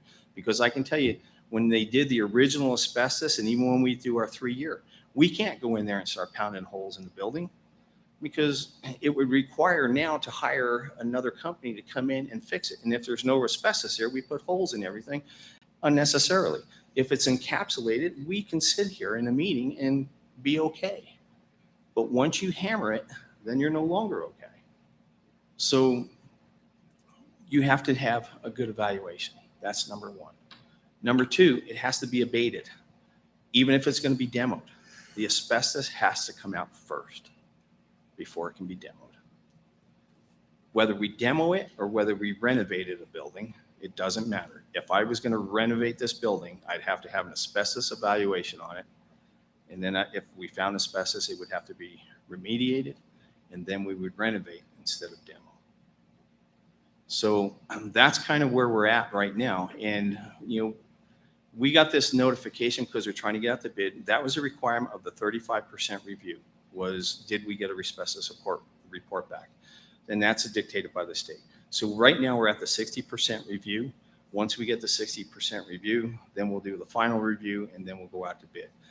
What I would say timeline is we're probably looking at final review August to the end of August. We'll go out, start going out to bid. So I would say that we're realistically looking at demolition of that building mid-September to early October. But I mean, it's a process, and timing of it is very difficult to do because you're at, there's a process. I mean, if this were Dan, just doing it, I'd say, okay, let's go ahead and get somebody to evaluate it and move on. But, with the state, we're talking about state funds. The state actually was after us to try to hurry up with the process because they're in such a bind financially that they were calling. I've actually had other school districts call me and ask me, where are you at on your project? What percentage are you done with satellite school? Because we need money. Well, that's, sorry, but I didn't do that to anybody when we were building our school and we needed money. I mean, you have to wait until everything is done. And so the timing was that they want us to hurry up, get in here, let's get this thing moving. And so we moved as quickly as possible. Is there any questions about? Any questions? Lincoln, any of them. So my understanding is, because of the asbestos in there, that makes all the, and granted, the desks and all those kinds of things that are in that building have been exposed to the asbestos, and so that makes it not advisable to, I mean, we've had requests of, Yeah. giving away some of that stuff to, nonprofits and some things like that. Does the state have anything to say about that, or is that our decision? That's a Or- federal, That's a federal that's a decision. federal So, rule. so Yeah, basically, all that equipment is going to go down with the building. that would be correct. There is a process. I mean, you can go in there and you can clean it.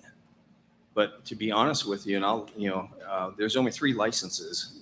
There's only 3 licensed people work for the district, myself, Mark, and Terry. And honestly, it's quite an effort. You have to set up the containments and everything. I mean, it's just such an effort to do in order to salvage a few desks that, I mean, it's just not feasible to do. Okay. It's a lot of effort for, I've also had questions about the brick and stuff like that, because it's been a long time building here, mementos kind of thing. Is that also exposed? funny. Mr. Bertolo and I had this conversation.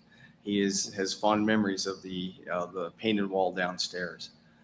Unfortunately, anything on the inside, according to the report that we have, and that is one of the areas that does have asbestos paint behind it. So no go on anything on the inside. Now the brick on the outside, if somebody wants a brick or two, I mean, I've done this in other districts, and honestly, I think everybody, you have a lot of PTAs, that say, hey, can we sell the bricks for $1? And it is such a huge effort, and you might get like 5 to 10 people that actually want a brick. So if they want a brick, it's outside. Okay.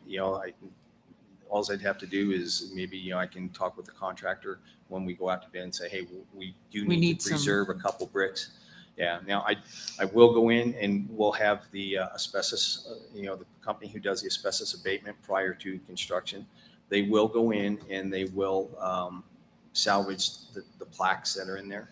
Yeah. So those plaques will come out. Once it's all, and again, I've talked with the fire department and the police department, because one of the things that they like to do is go in there and practice how to breach walls, how to do, Utilize it for training. yeah. So, and they were really good. I mean, I explained to him that, hey, first we have to have the asbestos company come in, but that's under the general contractor's, that's his contract. If he is willing to allow somebody come in after everything has been removed, then that's his liability, not us. And if they want to go in and practice, if the timing is right, we certainly, are okay with it. But as far as the, us working something out, they can't go in there now. They just can't. So we have talked about some kind of a memorial celebration, whatever you want to call it, of that building, by moving a board meeting to that building. That is clearly out of the question. Depending on the time of year before the demolition, perhaps something in the playground Yeah. outside, where bet. we would not be entering the building. Like I said, if it's in September or early October, that might be a possibility that we could, kind of convene some kind of a celebration there for those that wanted to attend. Hey, I'm all for a pig roast on the lawn. So I'm just trying to get some ideas of some things that we might Yeah. proceed with in order to, we have a lot of people in the community that want to honor that building. Yeah, if you can do, you can do whatever you want out on the lawn by the playground. I Okay. mean, there is that one little area that has the, the cover. So, Okay. but yeah, that would be fine, but. As we move inside- forward with plans then. Yeah, inside is not. Of course, if we get into November or December, that may not be such a good plan. Yeah, but- I don't think that's going to happen. I mean, Okay.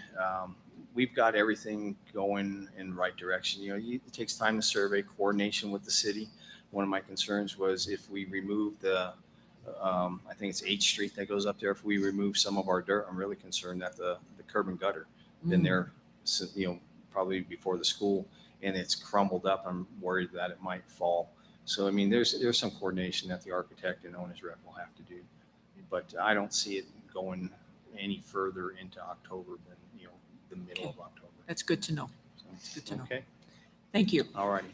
Any other questions? Thank you.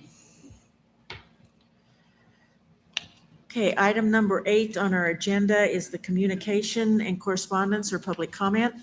If a member of the public initiates specific complaints or charges against an employee, in order to protect the employee's rights to privacy and due process, the board will only hear those complaints or charges in closed session. The board encourages concerned individuals to file complaints using the appropriate district complaint procedure and appropriate forms, which can be obtained from the district's website. As per policies B, D, D, H, and KD, please limit your comments to the board to one time. If your comments have been previously submitted in writing, please refrain from addressing the board a second time. So I am going to start with those that have been submitted online. From Chrissy Paulding, who is a parent. Concerning the recent bus transportation proposal, since 2 buses have been eliminated from Walnut, there is now not a route. My child, as well, many of the surrounding children.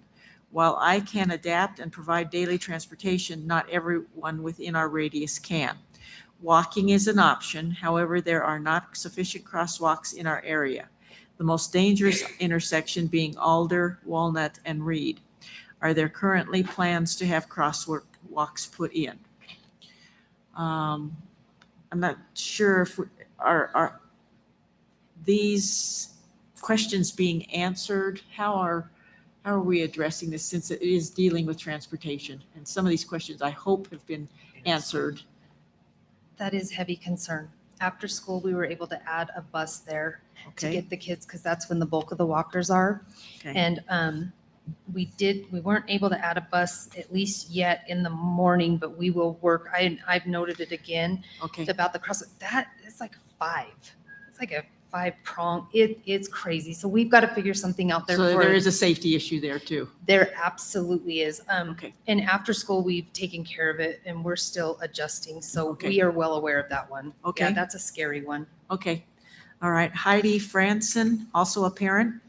I am concerned with the bus routes for drop-off for the high school. The notifications state there will be more options for drop-off than there are for AM pickup.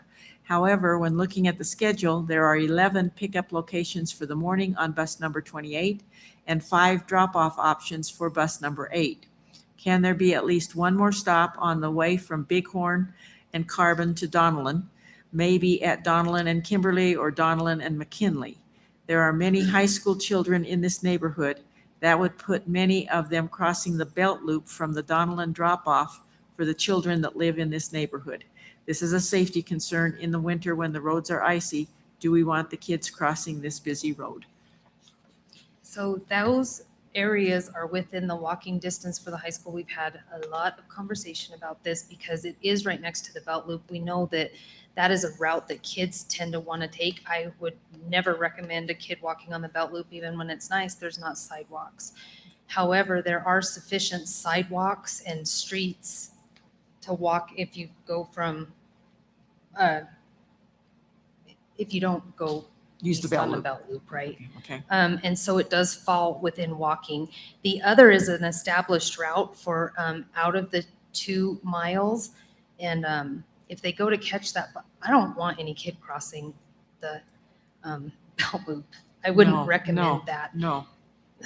I know. Winter or I not. don't think you guys, and I don't think any of us like the law. I don't. None of us do. It's terrible, right? Because you don't necessarily like what kids may do to catch a bus, but it's the restrictions we're in, and that is not set for that area. So I would never recommend that they cross to catch that bus. Well, and again, I would reiterate, that's the legislative answer Yes. to the transportation costs, the legitimate transportation costs that districts were being reimbursed for. And so their answer was to increase that distance Correct. to save money. That's why I say I don't Save think money. you guys, us, anybody like loves this, but it's the restrictions that have been given by the state. And so that, I understand what they're saying. I would not recommend a kid go over there and that's a ways off. And I would never recommend a kid crossing the belt loop. Well, again, I just want to be clear with the public. These are not our Absolutely. rules. These are state statute, and They that's are. thanks to the legislature, and that's their solution to save money, some of the solutions to save money. I know. Emily Durant, a parent. Just looking at the new bus routes, I understand morning routes and don't mind taking my kid to school, but don't understand the afternoon routes for my school, Walnut. The two routes that do exist seem to overlap, and the new mile radius creates a difficult situation for especially the youngest students. I want the board to consider if in the winter, on those very cold days, if they would allow a kindergartner that they know walk a mile. I personally have one day a week where my work schedule does not allow me to pick up my elementary children, meaning I was hoping they could ride the bus home. Their older sister can supervise them until I get home shortly after, but now I have no idea how to get them home. There have been so many changes already this year, changing bus routes so drastically and dropping bus service for so many children just makes one more difficult change. We are exactly at the 1 mile radius. In fact, our bus stop still exists in the morning, but not in the afternoon. Please consider the ages of these students as well as our winter weather conditions as you consider the afternoon bus routes as to what would actually be safe for these children. We'll have to look this parent up because if there's a morning route, then That was my that might be an question. oversight, but we'll have to narrow it down. Go ahead.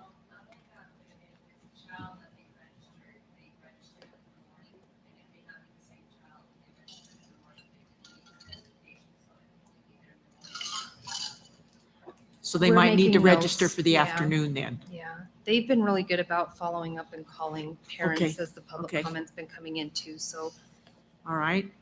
Haley Collins. We were just made aware that there will not be an after-school bus stop from Stagecoach for Young at Heart Child Care Center.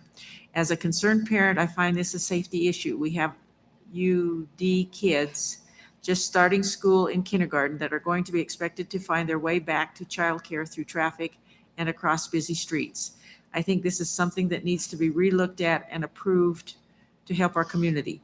These kids belong to our communities, hardworking parents that don't have the ability to leave work to transport their kids to and from school and rely on childcare after school, which makes us rely on the bus system. We already have to find transportation to school as there are no bus stops at the center, which has already affected working families. I do not think getting a Young at Heart bus stop on the Stagecoach after school bus route is asking too much. There are steps across the street at the housing development and already Young at Heart stops from different schools. I think we addressed that earlier. Patricia and Ryan Olson, parents. As parents of an incoming kindergartner, we need to express how confused and angry we are. First, the school week got shortened. As working parents, this is going to be hard. Luckily, our child attends the YWCA and they are going to be able to take care of him on Fridays. Then Overland was supposed to be the school that he attended. The YWCA was able to walk children to and from the school, and knowing that he would be safe and taken care of after school was a part of the reason we chose the YWCA. Now Overland is closed. Fine, we understand some of the reasons, so our new school is now Sage. Not what we were expecting, but okay, we'll make changes. We were told busing would be available since our school would be over a mile away. Now the bus route is released and it's ridiculous. The bus will carry the 20+ students the YWCA is taking care of to school, but no bus is provided to take them back. The bus to pick up the older kids is 6 to 7 blocks away from the YWCA, and then they are dropped off in a different location. Wyoming winters are harsh, and most of these children are as young as 5 years old, even a few 4-year-olds who are testing in. Making so many young children walk that far is unacceptable. We know considerable cuts have been made due to budget concerns. The YWCA is stepping up to help parents. Please reconsider the current busing routes. Okay, we addressed that one earlier as well. That bus has been reinstated. Yes. Okay. Brianna Romero, daycare for children whose parents cannot transport their children to and from school. Bus routes before school have already been eliminated for centers. We have had a bus for the past 5 years that picks up kids and transports them to Sage and Stagecoach. Parents rely on this care. We do not transport children, so the school district arranged pickups and drop-offs. Now this year, times are being changed, so they are unable to be added to morning routes. We do have a drop-off for Sage, which is awesome. We appreciate that. However, Stagecoach is not being dropped off at our building, but 2 blocks up the street. Yes, we can have staff up there to get children. We do understand that. When we have children who are already here for after-school care, it is unreasonable to drag 6+ kids up to collect the rest of the kids. If we had them all being dropped off in one place, it makes everyone's job easier. This has been done in the past. We are not asking for any special routes to be made, just a stop along the way. We will even accept them being dropped off on Reagan before turning left to the Peachwood and Cedarwood stop, to just walk down this hill instead a main road. Ultimately, we are all here for the same reason, and it is to keep these kiddos safe. I appreciate your time. So that one's already been addressed as well. Yeah, I mean, I've been emailing her and I've given you guys the information.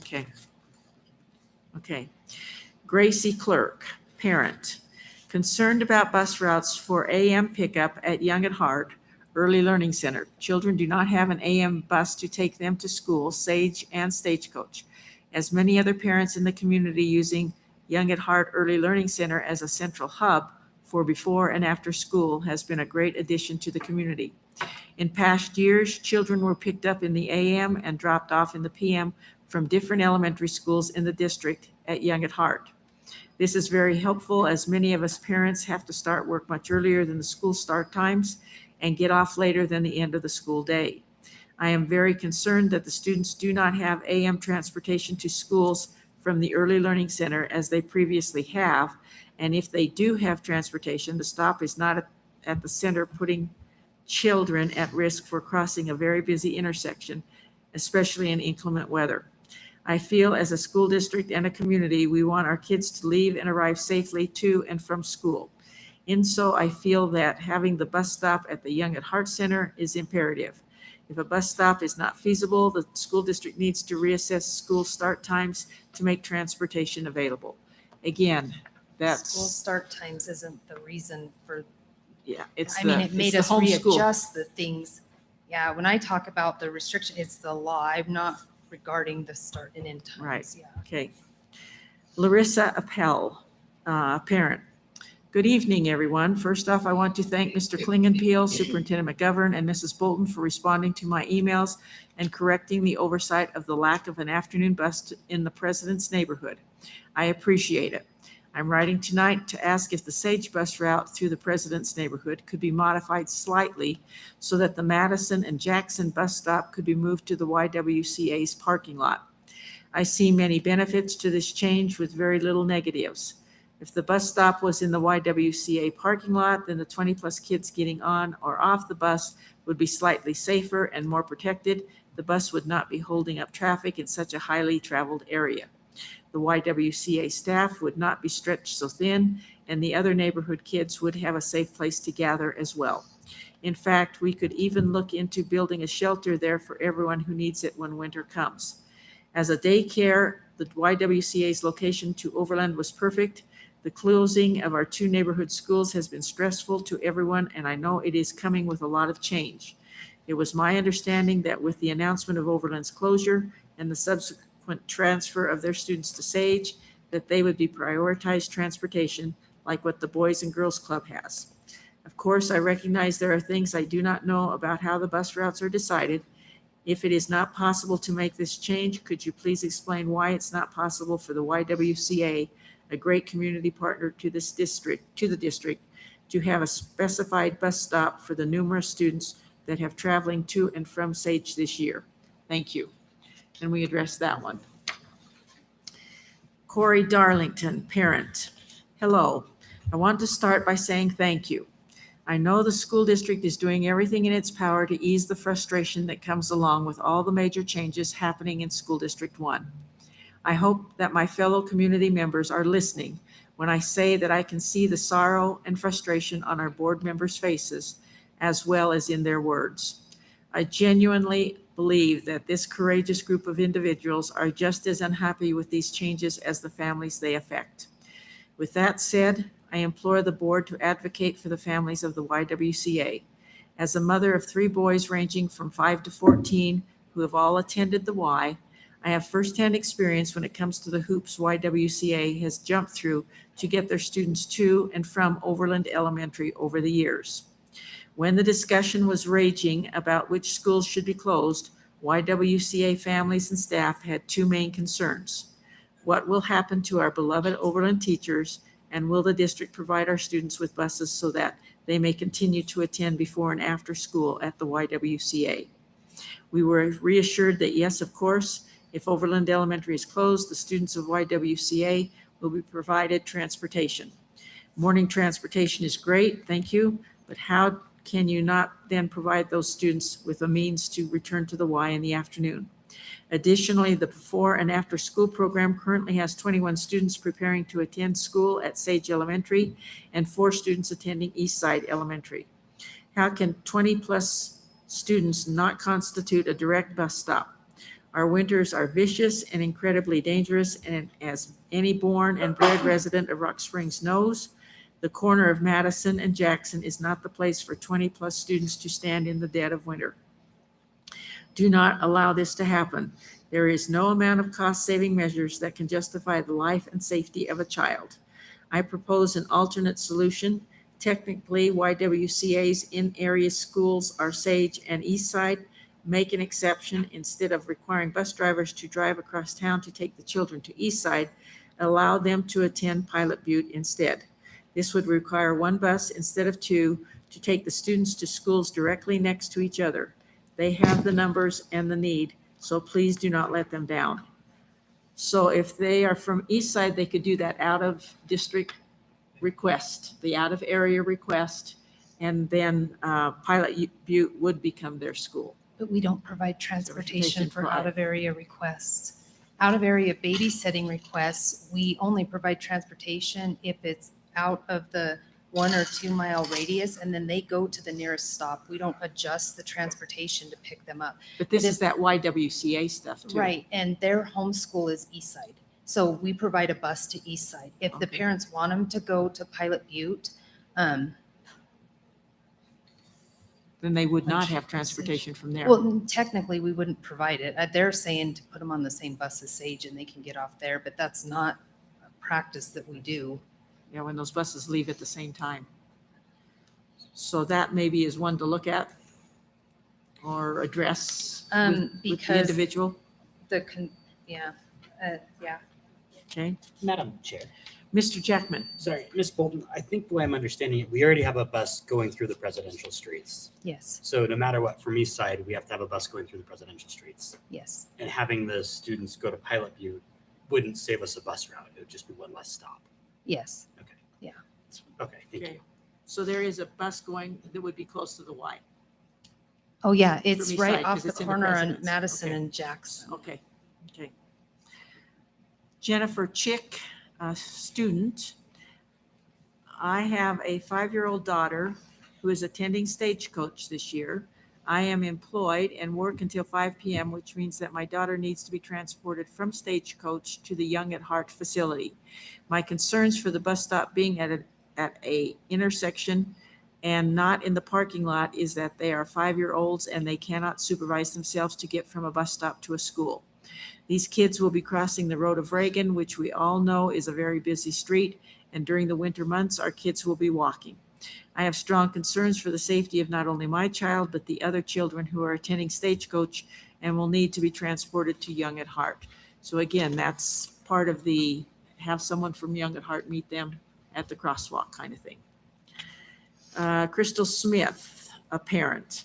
I have a child who was going to Overland because of daycare, who is now going to Sage and is needing transportation after school to the YWCA. I was told the YWCA could get transportation through the school bus and now seems like it has been cut from the budget or route. How is my 6-year-old supposed to have school care if she can't get there? That one has been addressed. Lindsay Love, parent. I would like to comment on the proposed bus routes for the 21-22 school year.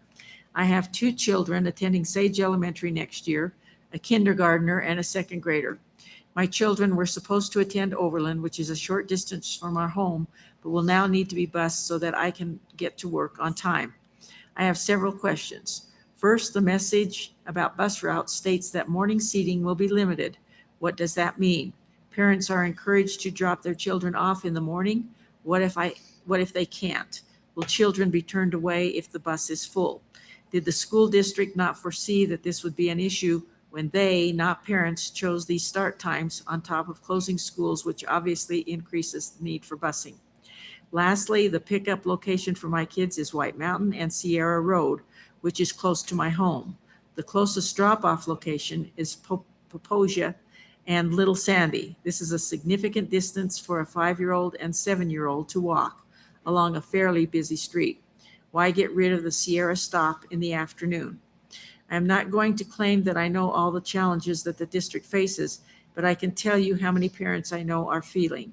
This year, you have moved to the 4-day school week, you have changed start times and end times, and you have closed neighborhood schools.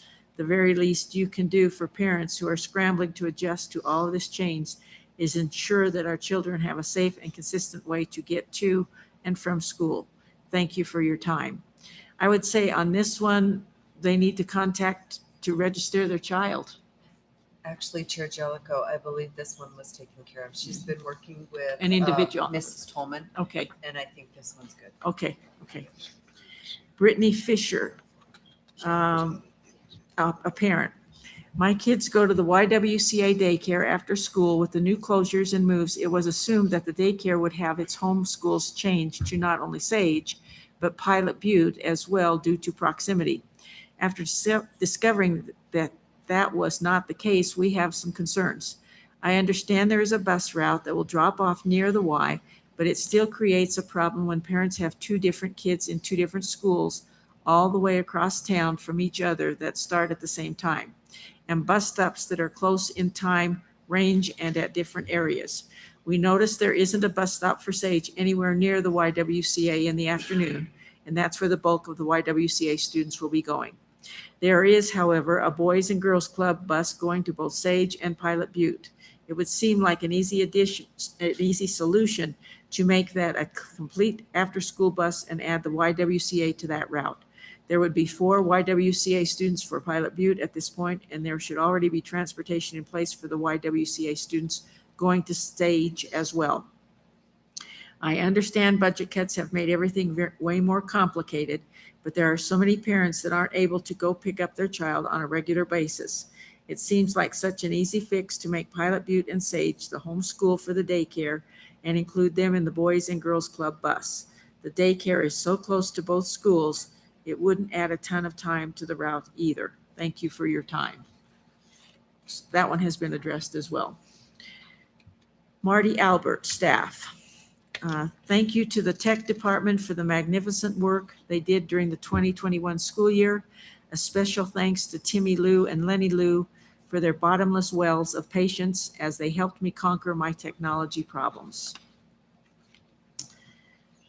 Catherine Hanpaw, a parent. The new bus route will affect both of my children that are going to the high school. I was told that a bus is not being provided because we are within the walking distance to school zone. Our address is 1405 Kimberly Avenue. I checked this on the map and the distance is 2.4 miles on the South Belt Loop and 2.5 miles if you go by Westview Avenue to Edgar Street to Virginia Street to James Drive. This is way too far for my kids to walk, which means that this will bring up hardship to me and or husband because we would have to take off from work to take them to school and to pick them up afterwards. I am pretty sure that we are not the only family that will be affected by this. Please reconsider adding more routes to the current bus routes There is also no bus stop near where we live either. My guess is the 2.4 is following a route. It is not the radius that is 2 miles. So it doesn't follow a route. It's a direct distance from the high school to the address, and apparently it falls within the 2 miles. Yeah. Thank you. Haley Collins, did we do that one already? Yeah. That might be one that we did. Submitted twice. Yeah, it was earlier. Yeah, that's a duplicate. That's a duplicate. Okay. That completes the public comment that we received in writing. Is there any public comment in person? If so, please come to the podium and please state your name.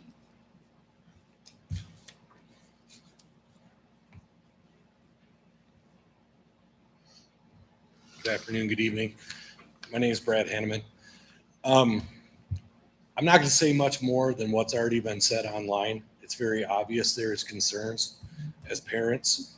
When it comes to the Walnut School District and school area, I don't know how many of you actually sat out there and watched what a crazy, insane place that is during PM pickup.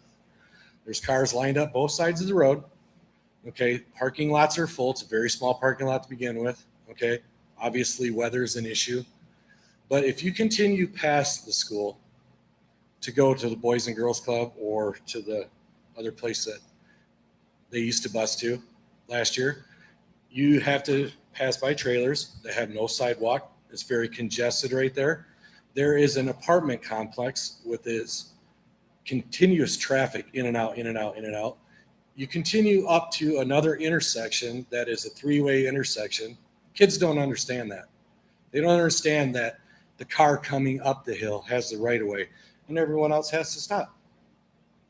Okay, then you continue down to that five-way intersection, very dangerous. I've lived in this area for a long time, seen multiple accidents in the wintertime.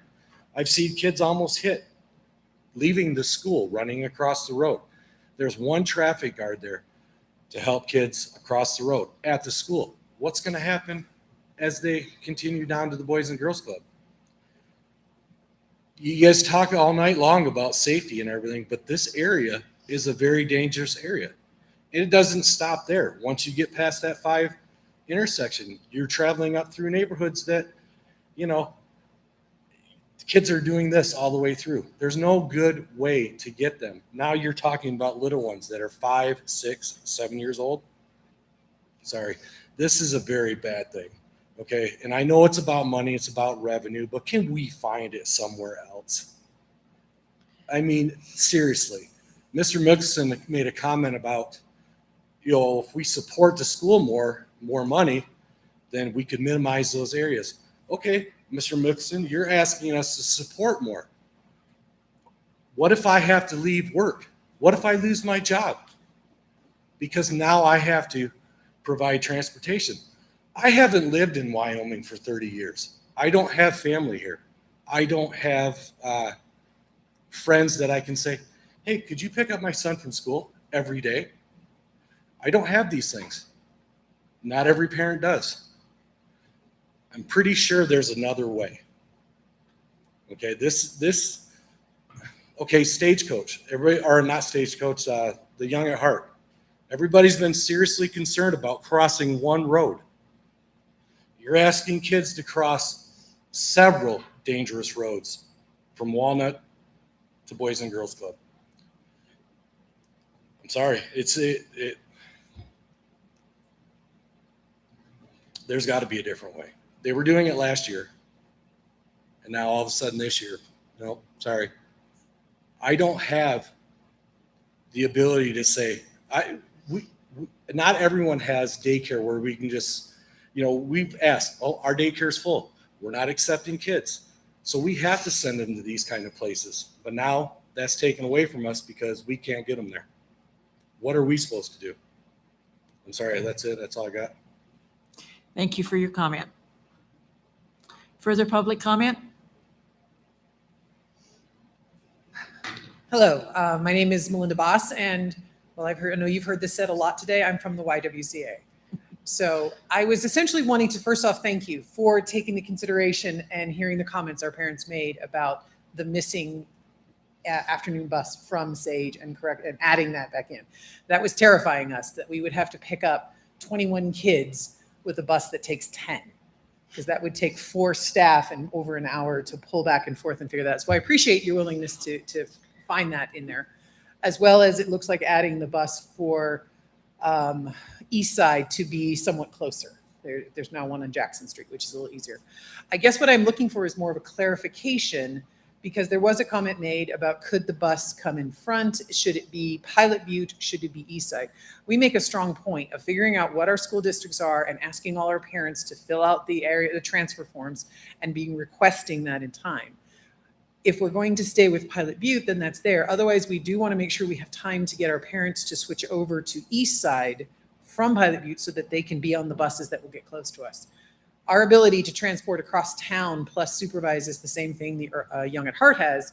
You only have so many staff. There's been many a time I've had to be the bus driver, driving on over even to Overland in bad weather to pick up our kids.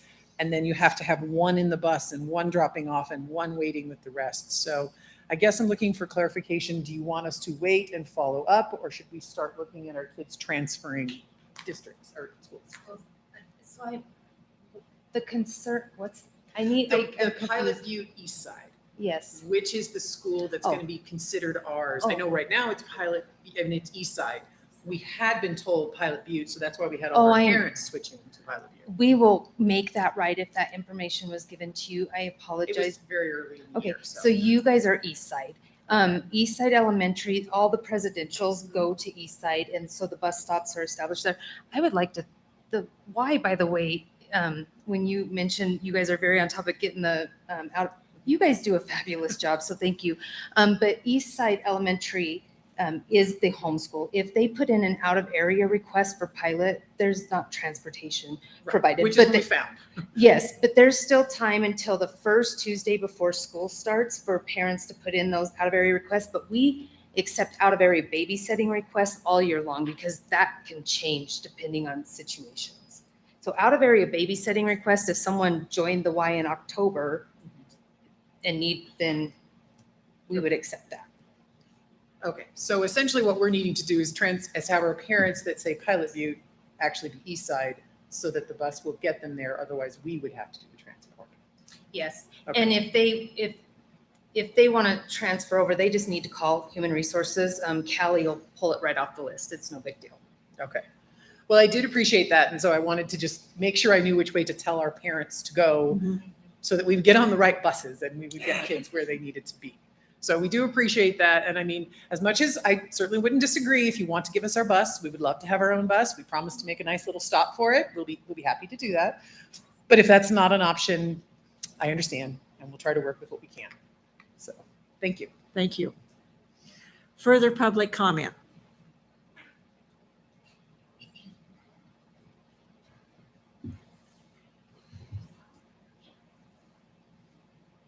My name's Blake Wallman, and I'm going to change the subject. I'd like to thank the board for your service. First time I've ever been to a board meeting. Impressed with the budget, the way you laid everything out. Kind of like that. But I'm going to change the subject and ask about the mask situation this year for the kids. Masks and vaccines. Do we have any decisions on that, or maybe you guys have decided that? I haven't seen it. Not as yet. We're still, about three weeks or almost a month out. We're still watching public health. We're starting to have some of those, we've been having those conversations, but no decisions have been made.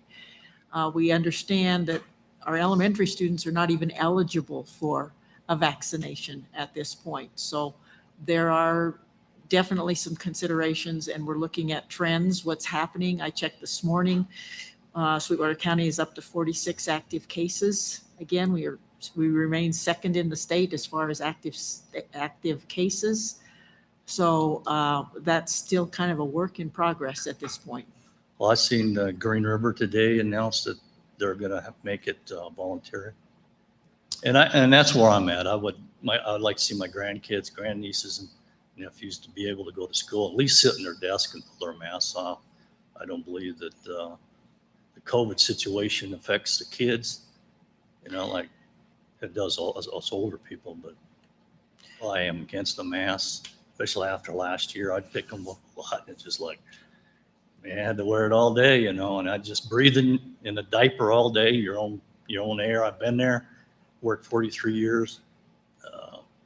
Had to wear a mask, didn't like it. Have to do it sometimes, but I don't think we need to do it with our kids 7 hours a day for a whole school year. So that's why I would just like to say that to you guys. Thank you. Thank you. Thank you. Okay with that? Yep, my decision.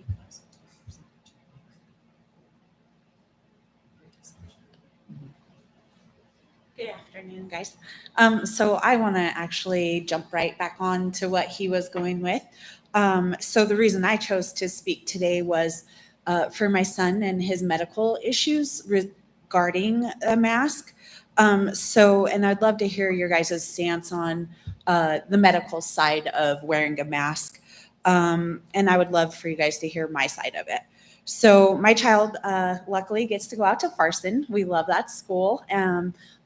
There's so many great reasons and benefits that we do go out there, small class sizes.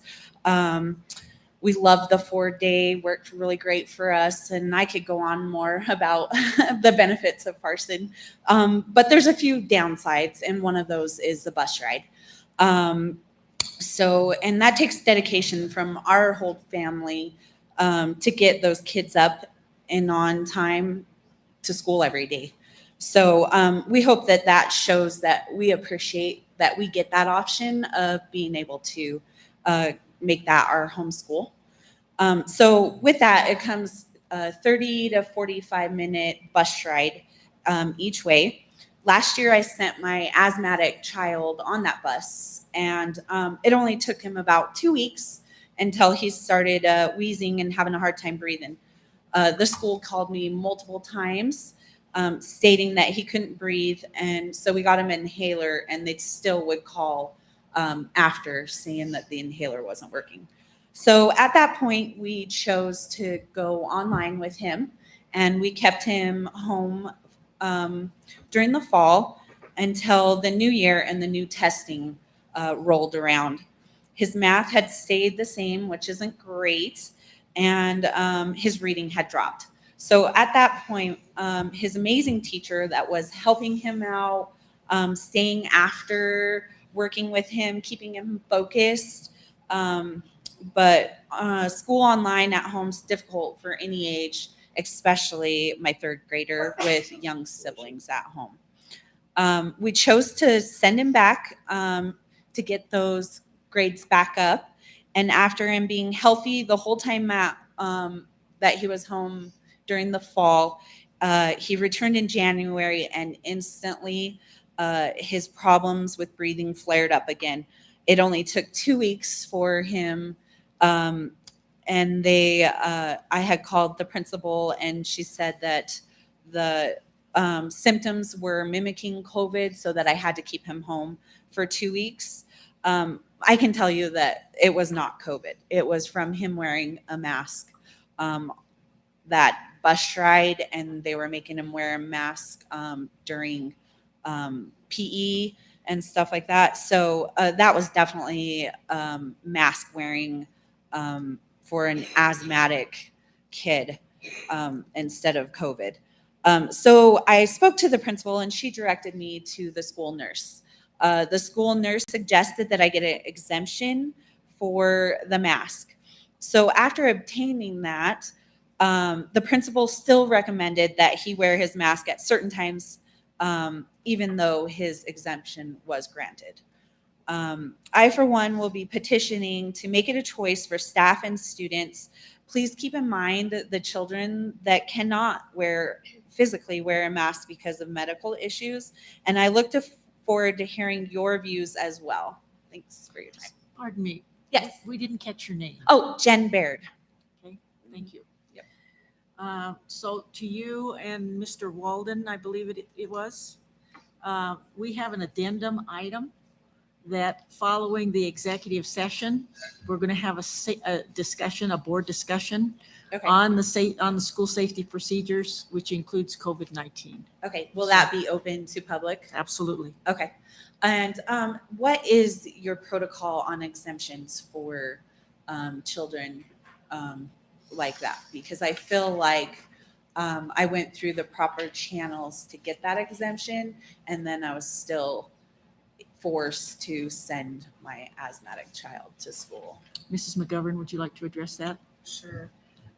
Mrs. Baird, so is your concern, just to clarify for me, was your concern about being forced to send your student to school? Well, at Or- first it was the mask, and then it did turn into being forced to send him to school with a mask after obtaining the exemption form Okay. for mask wearing. Okay, honestly, it sounds like there's a unique situation that you had with your kiddo on there. So we don't know about the fall. As Chair Jellicoe mentioned, the board will have a discussion this evening. Great. But I think it depends on what those protocols are for the school district in moving forward for this year. Okay. Last year was so tough, and Right. it was such a new thing for everyone. We're really proud that we were able to do it. And kudos for your student to be able to work through Right. all of that. I know Yeah. that was really trying for you. It was. It was trying for all of us too, to make Yeah. it through a tough time. But I think for this year, because we don't know what that's going to look like quite yet, and I believe that it really needs to start with our Board of Education. And then I need to know their direction, and then before I implement a plan and such moving forward. And so I'm hesitant to give you a concrete answer because I don't know what the direction of the board is going to be. Okay. And that may come tonight, it may not. Gotcha. But I don't want to, put something out there where I don't know where the Board of Education would like to go. Okay. But I do think though, once that comes out and then that information gets put out to our community, then if you have any questions or concerns on that, then reach out to us. I want you to feel set up for success, most importantly for your child, to do that. And then we can kind of take it from there. Okay. It's hard to tell, we've been through this one year. We had a good plan, the plan worked. But now we're in kind of a different stage of COVID and moving out of it. Right. And trying to move forward as much as we can. Okay. So I think that would be the best thing that we can do. When we have more information, then we can help you a little bit more. Okay. So is there a certain protocol for exemptions like that within the medical side of it, or? So last year we were governed under the state health officer and the orders that came through her and then through the governor's office. Okay. The reason why I'm hesitant is the law has changed between last year and this year. There was a new law that went in July 1st.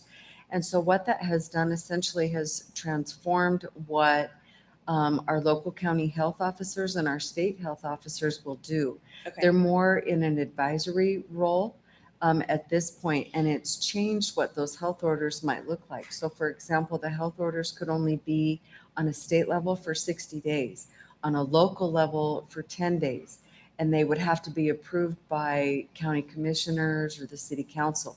So it's very different than what we had last year with the state orders coming in from Dr. Harris. Okay. And that's why I'm kind of cautious on what I say, because I don't know what that direction is going to be. Gotcha. So last year it was from the medical provider. This year, if you have medical needs for your kiddo, of course, that's going to be very, very important to consider. But how it looks on the district level, we can work with what you need and most importantly with what your student needs. Awesome. But I think we need a little bit more information before I can say it's going to be this, this, and this. Okay. Because I don't have that yet. Okay. Sounds great. Thank you. Sure. Thank you.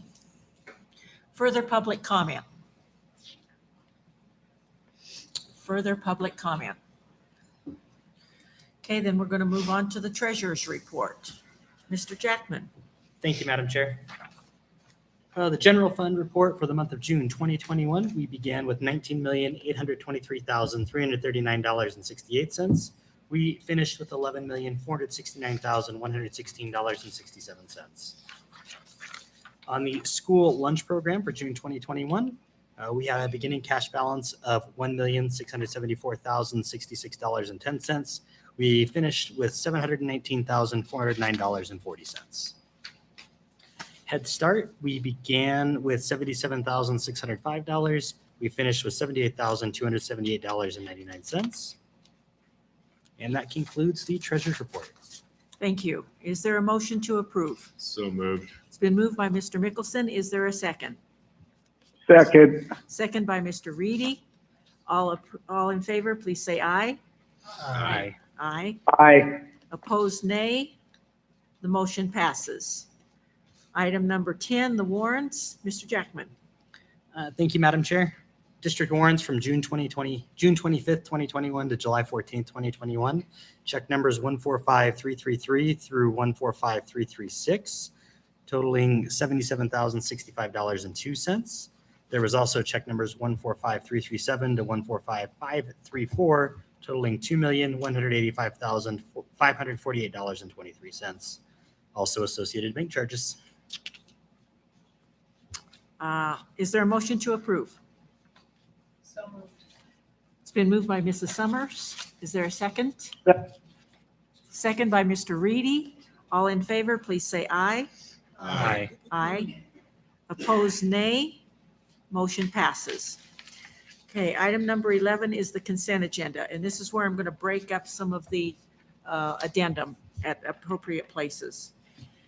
All matters listed under the consent agenda are matters about which the board has governing policies, implementation of which is delegated to the superintendent. They will be enacted in one motion in the order listed below. There will be no discussion of these items prior to the time the Board of Trustees votes on the motion unless members of the board request specific items to be held and discussed separately and/or removed from this section. Minutes. 11A. Approval of the minutes of the June 14th, 2021 regular meeting. 11B, approval of the minutes from the June 14th, 2021 executive session. 11C, approval of the minutes from the June 23rd, 2021 special board meeting and public hearing. 11D, approval of the minutes from the June 23rd, 2021 executive session. Finance. 11E, approval of the 2021-2022 budget. 11F, post approval to renew the district long-term disability policy with the Hartford. On the addendum, it is item number 7. 7A, approval to release the following payment once all supporting documentation has been received and approved. For Crest LLC, $11,277.50 for the Rock Springs Satellite High School. Personnel, 11G, approval of personnel recommendations. On the addendum, it is item number 2, and the approval of the personnel items there. We deleted items 11H, I, J, K, and L from the agenda. Technology. 11M, approval of 2 change orders for the Rock Springs Junior High School rewire. 11N, approval to renew Microsoft licensing.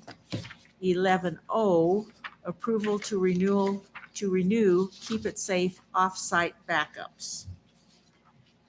General board business. 11P, approval to reappoint Brianna Jackman to the School Board Fine Arts Committee. Hold, please.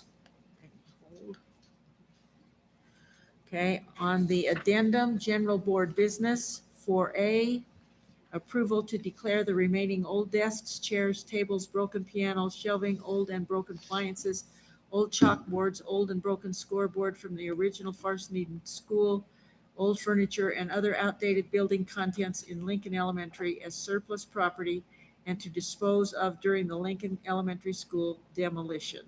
And we talked about that earlier. Okay, moving back to the regular meeting. Facilities, 11Q, post approval of the bid for the box culvert repairs on Jack Norris Drive or Jackson Street. 11R, post approval of the renovations to the Rock Springs High School Stadium, parking lots and sidewalks. 11S, approval of the payment for the fencing at the Rock Springs High School Stadium. 11T, post approval of the payment for the sidewalk and parking lot on the east side of Rock Springs High School. 11U, post approval of the payment for the modifications to the Rock Springs High School Stadium and sidewalks leading to the stadium.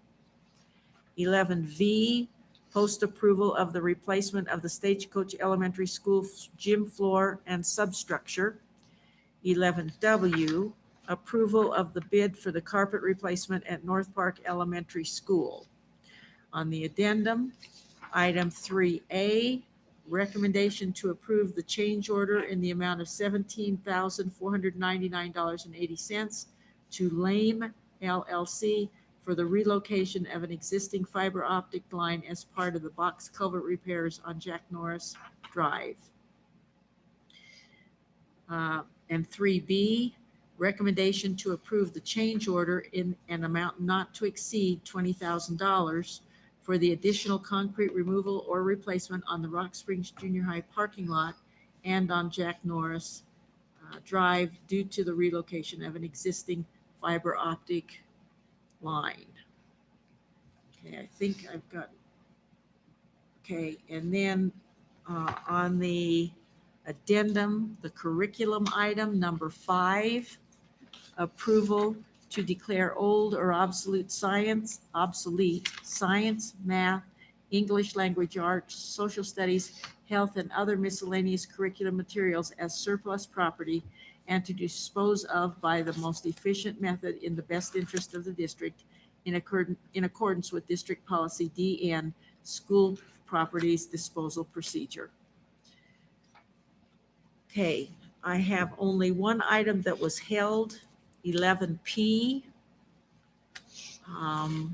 Is there a motion to approve all of the items that we listed, So other moved. than 11P? So moved, Madam Chair. Moved by Mr. Mickelson. Is there a second? Second. Second by Mr. Batolo. All in favor, please say aye. Aye. Aye. Opposed, nay. Motion passes. Okay, item number 11P. Approval to reappoint Brianna Jackman to the School Board Fine Arts Committee. Is there a motion to approve? So moved. It's been moved by Yes. Mr. Batolo. Is there a second?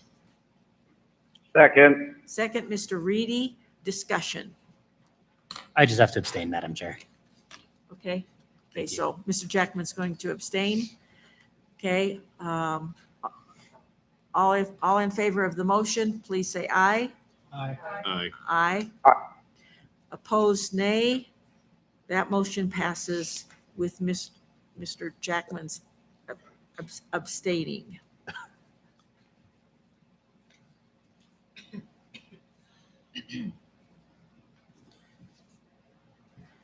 Okay, item number 12. 12A, approval of the school bus routes for the 2021-2022 school year. Is there a motion to approve? So moved. It's been moved by Mr. Reedy. Is there a second? Second. Second by Mr. Jackman.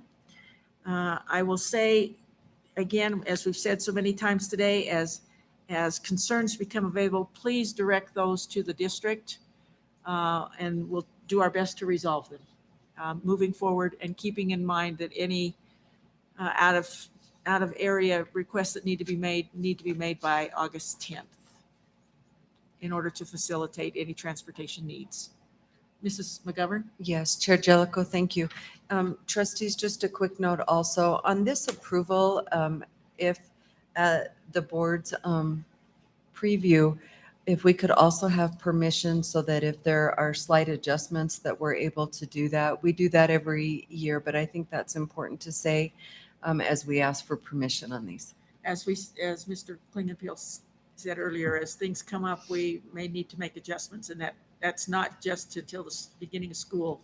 I mean, things could come up at any point, so please continue to keep us aware of any things that come up. Thank you. Okay? The motion is to approve the school bus routes for the 21-22 school year. All in favor, please say aye. Aye. Aye. Opposed, nay. Motion passes. Okay, board information, the graduation dates for 2022. Black Butte High School is Monday, May 23rd, 2022 at 7 p.m. Desert School has an 8th grade reception Tuesday, May 24th, 2022 at 6 p.m. Farson Eden High School graduation is Wednesday, May 25th, 2022 at 6 p.m. And Rock Springs High School is Thursday, May 26th, 2022 at 7 p.m. So that's for your board, for your information. Item number 14A, the board self-evaluation, the general board as a team. Okay, who would like to start off with that discussion? Anyone? Madam Chair, I'll start. So, Mrs. Thompson. sure, thank you. So for this one, I gave us 1 through 4 solid 4s, 5, 6, 7, 8, 3s, 9, 10, 4s, and 11 a 3 for a solid rating of 3.5. I just feel that we are going in the right direction, but we do need more work. Okay, anyone else?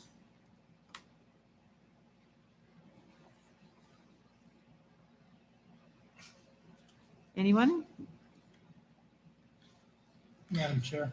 I was going to say, let me read through so the public knows what we're looking at. Let me find my sheet. These are the, okay, general board as a team. 1, the board keeps the education and welfare of students as their primary concern. 2, the board establishes rules and policies for the governance of the schools and students. 3, the board invests the superintendent with those powers and duties that are in accord with board policy and state federal laws. 4, the board requires professional leadership from the superintendent. 5, the board is open and honest with each other. 6, the board maintains the confidentiality of items discussed in executive sessions. 7, the board respects the interest of the entire district rather than any special interest groups. 8, the board encourages each other to work together as a team. The board, number 9, the board does not use the office of trustee for personal gain or advancement of patronage. 10, the board is concerned about achieving results rather than making a good appearance. 11, the board understands the need for compromise and is willing to support the majority decision. Those are the items that we are talking about. Okay, further comment? Madam Chair. Mr. Batolo? For brevity's sake, I put 4 on all of the statements except for number 4, which I gave a 3, number 8, which I gave a 3.75, and number 10, which I gave a 3.75. But overall, I would say a 3.75 is the rating that I would give. Okay, 3.75 for Mr. Batolo.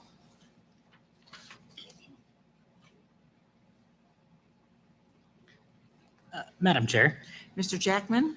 I think based on the rubric, we do a very good job. There's one thing I have a question. I can't see a time where we have came together as a team and worked together on a specific process. I mean, I have seen it, but I don't know if the public has seen it to talk about. Because that's really, I think item number 8 is, if you were going to weight this, would be the most important factor, that we work together as a team on different projects. So we look at like the budget workshop where we were all here and we all talked about our budget as a team. Mhm. And we've had multiple projects throughout the year that I don't think everybody gets to see all the time. Okay. So, but I would say we're a 3.75 as a whole. Okay, Matt, 3.75.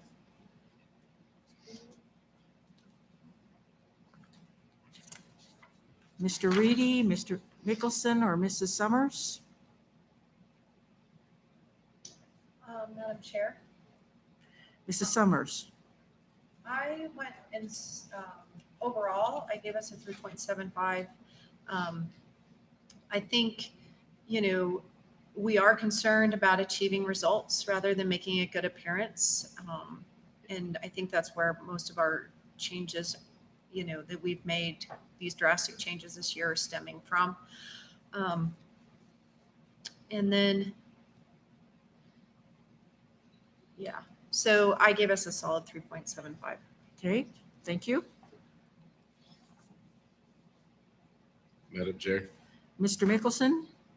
I think I would have a lot rather had all of you as teachers instead of me, because I was like, threes. I think we mostly do those things. I always is a pretty high standard, especially for a group composed of lay people. And so I gave us a solid 3, and I felt really good about it until I listened to other people talk, and then I was like, I'm mean. That is absolutely your opinion, so. It's backed up by facts. When is this guy up for election again? Never. Mr. Reedy? Yes, ma'am. Overall, I give us a 3.5. I'm not going to parrot some of the things that the others said. I'll just tell you my overall was 3.5. Thank you. And I You're too, welcome. am going to say 3.75. I think that there are some things that maybe not quite be a 4, but I think we are trying to work towards listening to our community, doing what's best for students. I think we all have that as our driving force as far as doing what's best for students. And again, it has been a difficult year, but I think there's always room for improvement. And so that's reflected in my score. Thank you for your revelations on that. I guess my question moving forward as we start over with this process is, are you fairly satisfied with the order in which we took the items last year? And I'll just look back in the minutes and we'll duplicate that moving forward. So I will send you an email in the next week or so with the next 3 or 4 months outlined so that you're aware of what's coming up. I'll go back and check the minutes and see what, I think we kind of laid things out so that it was appropriate to the time of year that that particular item was best. So we'll move forward in that direction. Madam Chair. Mr. Jackman, excuse Sorry. me. As we're going forward, when we initially brought on this process, we talked about receiving feedback from other personnel than just us. I was curious if we're interested in opening that up to at least get feedback from the superintendent and maybe a couple directors as to how we do. I think that would be a discussion that we could have if that's a step that we want to take. You want to have that discussion now as we move forward? I think that would be valid. Take the next step. And so who do we want to extend that invitation to as far as, participating in part of the evaluation? Superintendent McGovern, suggestions for people that would give us good input to start? I think all of the leadership that's here with us today, including myself, also our building principals return on July 28th. So I think listening to them and hearing their concerns. I also think our staff as well, all staff, not one group of employees, but I think all of our employees, I think would be a good next step too. How would you suggest that we do that in a timely fashion? Sure. It would start small. So, Exactly. we could, if this rubric right here, if the board would choose, they could do board as a team and send that out as a survey and then gather the results and then return that back at a board meeting and then have a discussion on that is one easy way to do so. How far do we want to extend it as a next step?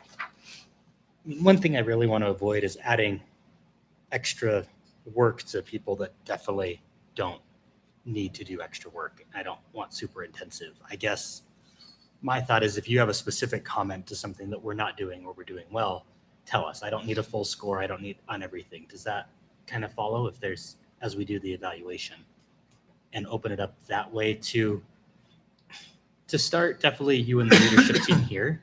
I think not the full staff yet until we have ironed out our process because it's the first year, but it's the rest of the group. Other thoughts? Madam Chair, Mr. Batolo? I'm open to just about anything, but I think part of our professional learning community should be actually working on getting better at these things as compared to rating ourselves. Mhm. So my thought would be, however we get the feedback, that we ask for a particular area that we take as a point of emphasis, that we work on through a book study or through best practices. I don't know what we could do, but I think the idea of the survey is okay, it's fine with me. I just wonder if that's going to help us choose where we need to go. That's what I would like to take it one step further, and not only find an area where we and our community feel like we need to work on it, and then to do that publicly. Okay, further comments? So I'm thinking, let's mull this one over. Okay. Okay, and the next, well, school will just be starting, just prior to start of school. Let's continue this conversation and see where we are, how we want to approach it, how much we want to open it up. And I think this board is recognizing the fact that we do want to continue to get better. And how can we best do that? One comment, I guess. Mr. Jackman? Directors, if you're listening, you see all this stuff. If you really don't think that you want to participate, not in a good way, bad way, you just don't think you'd be helpful, that's fine, but tell us, because if we're opening up this up to you guys and it's not something you think is your place or you don't want to, that's fine. We don't care, I guess, or I don't care if you guys want to give feedback or not. I want to hear from you if you want to give it, but if you don't want to, that's okay too. And you can tell us you don't want to give feedback. So that way we know as a board, if that Well, and I makes think sense. it goes back to the idea that sometimes we have perceptions of certain things that may not be the perception that a community member has or a staff member has, administrative staff. So that's why I'm wondering is how far we want to open it up as we move into a next phase. Okay. All right, item number 15. These are all board information and I will say before I read these off, these are, and it's not unusual to have policies that we need to put in place for the beginning of school. And that's pretty much the status of these policies. They have not, I will repeat, they have not yet gone through policy committee, but they will be head of the list. Mrs. Bolton, as I assume, they will be first on the agenda when policy does start to meet again in probably September, I'm guessing. If that is the request, I will, but we've been pushing other things through that are also a priority. And then we've had some others that are law that are the priority. I'm fine doing that. I just don't want to guarantee that unless that's the directive that you want these to go through very first. And that's okay. I think it'll go fast. Well, that's what I think. Most of them are very technical kinds of things, very small. But I think we need to make these the priority at the first meeting, whenever that is. Because they are, obviously these have to do with payroll procedures and things like that. And that's the last thing that we want to do is have some problems with some of our policies with regard to payroll. Yep, that's not, So, I think. and I don't think it'll take long either, so. Okay, 15A, Board Information Policy GDBB, which is Support Staff Supplementary Pay Plans. 15B is Policy GDBB-R, which is the Support Staff Supplementary Pay Plans. 15C is Policy GCJ, the Professional Staff Time Schedules. 15D, Policy DL-R, which is Payroll Procedures. 15E is Policy DLA, Administrative Payroll Procedures. 15F is policy DLB, classified payroll procedures. 15G is policy DLC, expense/travel reimbursements. 15H is policy DL/HG, payroll procedures. And I want to add on this one, the HG means that it is a part of the negotiated agreement with Sweetwater Education Association.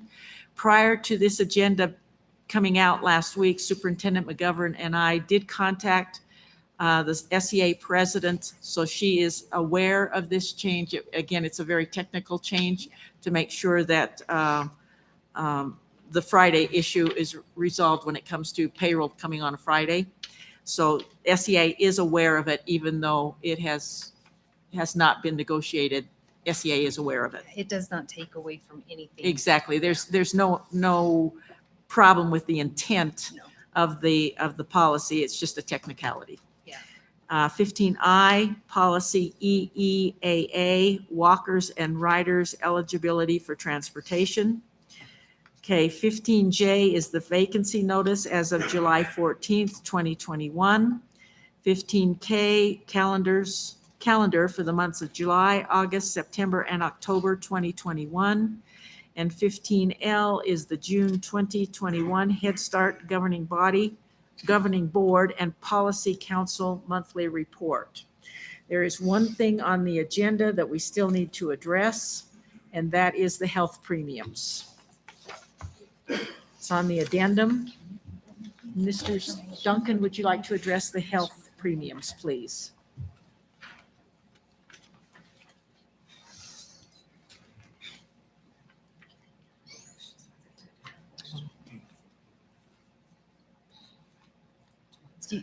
Should I formally ask so it's on record? Pardon me? Do you want Scott to do Okay. insurance, or do you want to go back to those? Let me go back to the board information policies.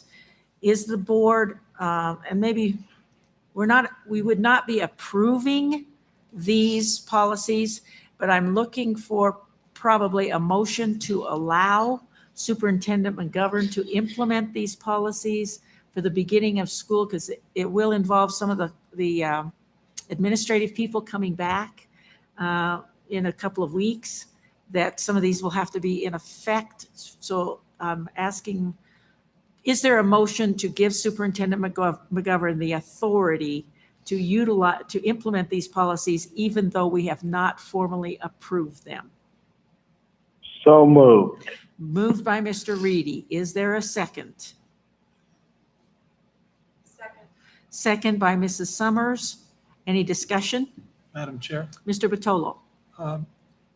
policy 15B, it's GDBB/R. That's a strikeout. The notion here is non-exempt employees of the district requested the Director of Human Resources or his or her designee to work on a district holiday due to emergency situation will be compensated at the rate of 1.5 times their regular rate of pay. As I had a side conversation with Mr. Jackman about this, if I'm representing him correctly, he believes that this is now in another place, It Right. is. that we would do that. Right. It's in Okay, 15A. and Yeah. I just wanted to confirm that because I wouldn't have thought that was fair if we did that, so. Yeah, Okay. anything getting Thank you, crossed Mr. out is. Jackman. Yeah, if it's a Being in the strikeout, Bluebird it's, group. yeah. It's implemented someplace else. Okay? Further discussion? Madam Chair, Mr. Mickelson? thank you. So if my understanding is correct, our policy creation policy wants us to run these through committee first. The typical procedure is to go through policy committee before it, and it goes through several stages there before it comes to the board for board information, and then we act on it. Right. This is kind of we've done it before with other policies of an emergency status when they need to be pretty much in effect at the beginning of school. That's what we're trying Yeah, to and we have a do. policy that lets us do emergency policies. I'm Right. just thinking that our policy on policy creation should maybe be adjusted to allow for like a timeliness provision or, Chair Jellicoe? Okay? Rather Miss- than, I mean, because I know we have the authority to make the exemption, Yes, but sir. build it into the system. Chair Jellicoe, may I? Mrs. Bolton? Trustee Mickelson, you bring up a good point, and it's something we've actually been discussing, and we are looking at policy to allow the ones that are just the language that doesn't take away, but these technicalities, instead of going through policy committee per se, are just a board approval so we can move them forward, because policy committee on a lot of these, when they can't do any changes to them anyways. It doesn't mean we can't run whole policies in just for the check, but at least for the initial approval. So just so you know, we are looking at bringing that forward to look at that, because Chair Jellicoe and I and Superintendent McGovern have talked about sometimes the timeliness of getting these policies through. Thank you for bringing that up.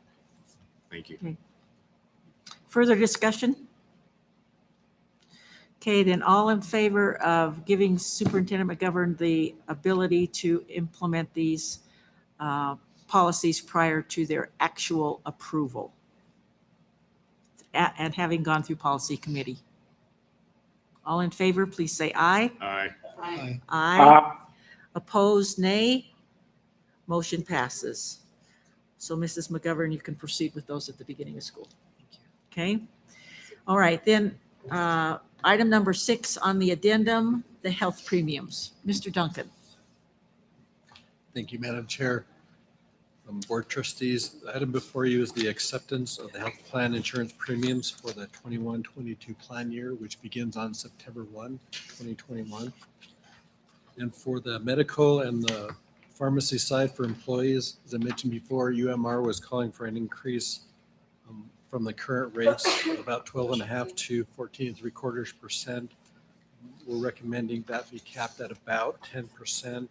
And as such, we still have a little bit left to go to bridge that gap from 2.5 to 4.75%. But I think that's manageable for this year and going forward. And as a recap, there are 4 things that were approved in the negotiated agreement. One was the availability of the $1,000 PPO plan only for the over 65 retirees. There's an increase in the prescription copay amount. There's also the implementation of a copay card accumulator program. And then there was a rounding of the cost share to the nearest percent. So those 4 things are in these rates as well. As far as the dental and vision goes, these rates remain fairly stable. They range from an increase of $1 to $3 per month, which turns out to be about 2.25% to about 4% increase. And with that, I stand for any questions.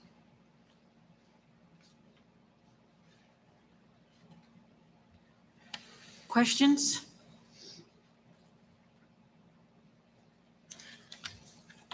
So with the prescription card, is there a plan to help the employees become aware of its use kind of thing so that, insurance is only, the education piece when it comes to insurance is the critical part, so that people know what they have and how they can use it? Yes, understood. Yes, there is a program in place where they will be sending out the letters to those people affected if they haven't done so already. I think that there's a requirement that they need to have to do it within 60 days before the beginning of the plan year. So I would anticipate that those letters, if they haven't gone out already, would be forthcoming. Okay, all right. Further questions about the health premiums? Okay, is there a motion to approve? It's been moved by Mr. Jackman. Is there a second? Second. Second by Mr. Mickelson. All in favor, please say aye. Aye. Aye. Opposed, nay. Motion passes. Okay, item number 16 is an executive session for the discussion of legal and personnel matters. There may be some discussion, item number 1 on the addendum, discussion on the start of school safety procedures and COVID-19. There may be discussion and some action upon our return. Again, the executive session is for legal and personnel matters. Is there a motion to adjourn to executive session? So So moved. It's been moved by Mr. Jackman. Is there a second? Second. Second by Mr. Reedy. All in favor, please say aye. Aye. Aye. Aye. Opposed, nay. The motion passes. We are in executive session. Thank you very much to everyone that attended. And as I said, there may be action or a discussion upon our return.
Entertain a motion to return to the regular meeting. So moved. It's been moved by Mrs. Thompson. Is there a second? Second. Second by Mr. Mickelson. All in favor, please say aye. Aye. Aye. Zach, are we okay? Okay. Is Mr. Reedy on? Not yet?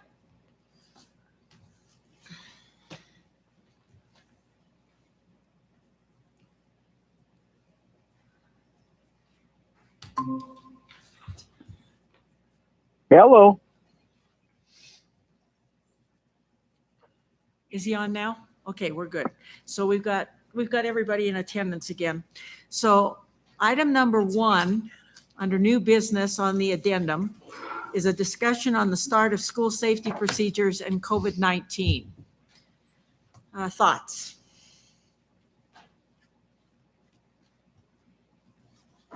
Anyone want to start off? I feel that we should do like with all state mandated Madam Chair, if I requests. may. the Mr. Board of Jackman. Education. I would say as a board, we need to be prepared for any eventuality and keeping the information open. As it stands now, we don't have a recommendation for orders from the state. So my opinion is that we don't have orders for our schools. We're not going to mandate things. However, I would also recommend that we make as much information available as we can so parents can make the best decisions for their families. Other thoughts or concurring thoughts? What, Madam Chair. Mr. Mickelson? I would agree with Trustee Jackman that in the absence of state health orders, certainly mandating masks doesn't make a lot of sense. I think being supportive, if that's the comfort level with families and with employees that they would like to do that, great. But I also think it was very, very clear based on our attendance numbers that the sort of enhanced hygiene practices and some of the other things that were put in place just in general, not specific to COVID, but in terms of reducing overall illness rates were really helpful. And I would encourage us to continue with some of the hand washing and wiping down of surfaces and encouraging kids to, not put their mouths on everything. And I mean the junior high kids, not the little ones. That I think it makes sense for us as a district to say we saw a positive benefit from this. It's not imposing something physically on someone. And I would hope we would continue looking at that. Other comments? I too would like to see us continue with recommending the hygiene. I think we're going to be receiving perhaps more medical advice when it comes to the kiosks and the temperature checks and things like that. But I think we need to encourage proper hygiene, washing hands, those kinds of things. I guess, do we still have PPE, like sanitizer available and those kinds of things that we can make available to make that, so it's available in classrooms and things like that. So that kind of thing is available for continuing good hygiene. I think not only did we escape most of the COVID disease itself. I mean, we had some quarantines and things like that, but I think the matter that we didn't have a flu season either. So that helped attendance, I think, in a lot of ways. We may have had students that had to be quarantined, but we didn't have the illness from the flu that we typically get and things. So I think we need to incorporate healthy lifestyle kinds of things when it comes to hygiene. We'll have the sanitizer and those kinds of things available. that we will follow any guidance that the state gives us, and without guidance from the state, leave it up to the parents, that it is, we know what the recommendations are from the CDC, but they are recommendations.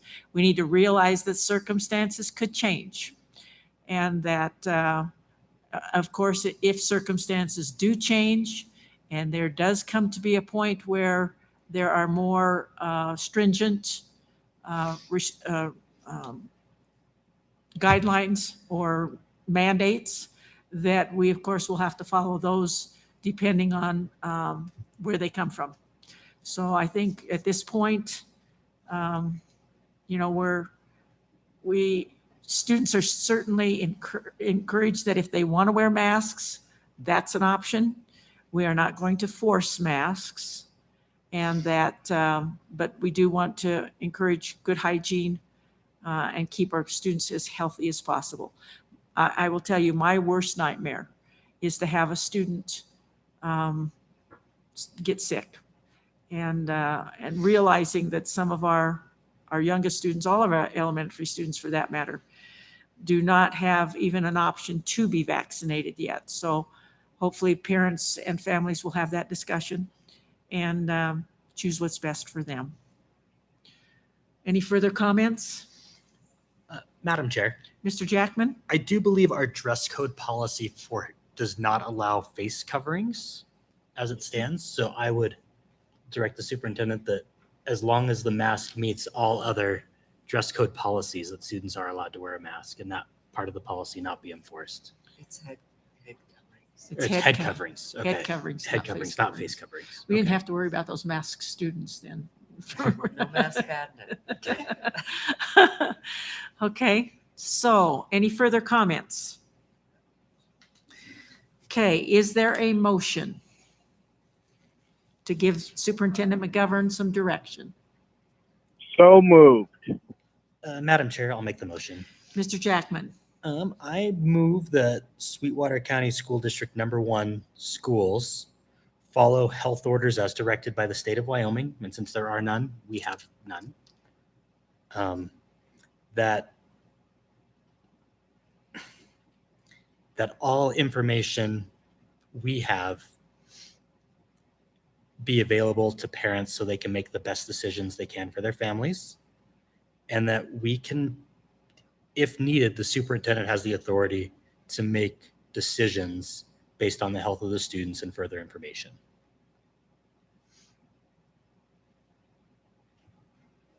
Is there a second? I'll second. Mrs. Summers as the second. Okay, further discussion. Is there anything that we want to add in terms of clarification to the superintendent? Is there anything that you would request as clarification? No, I think that's great. We would monitor the health data. We'll visit with the local county health officer to see what quarantines might look like. And we keep an eye on that, for the safety is the number one priority, and we make adjustments as we need to. Further discussion? All in favor, please say aye. Aye. I can't hear George. Opposed, nay? Motion passes. Okay, is there a motion to adjourn? It's been moved by Mr. Mickelson. Is there a second? Second. Second by Mr. Jackman. All in favor, please say aye. Aye. Aye. Opposed, nay. We are adjourned.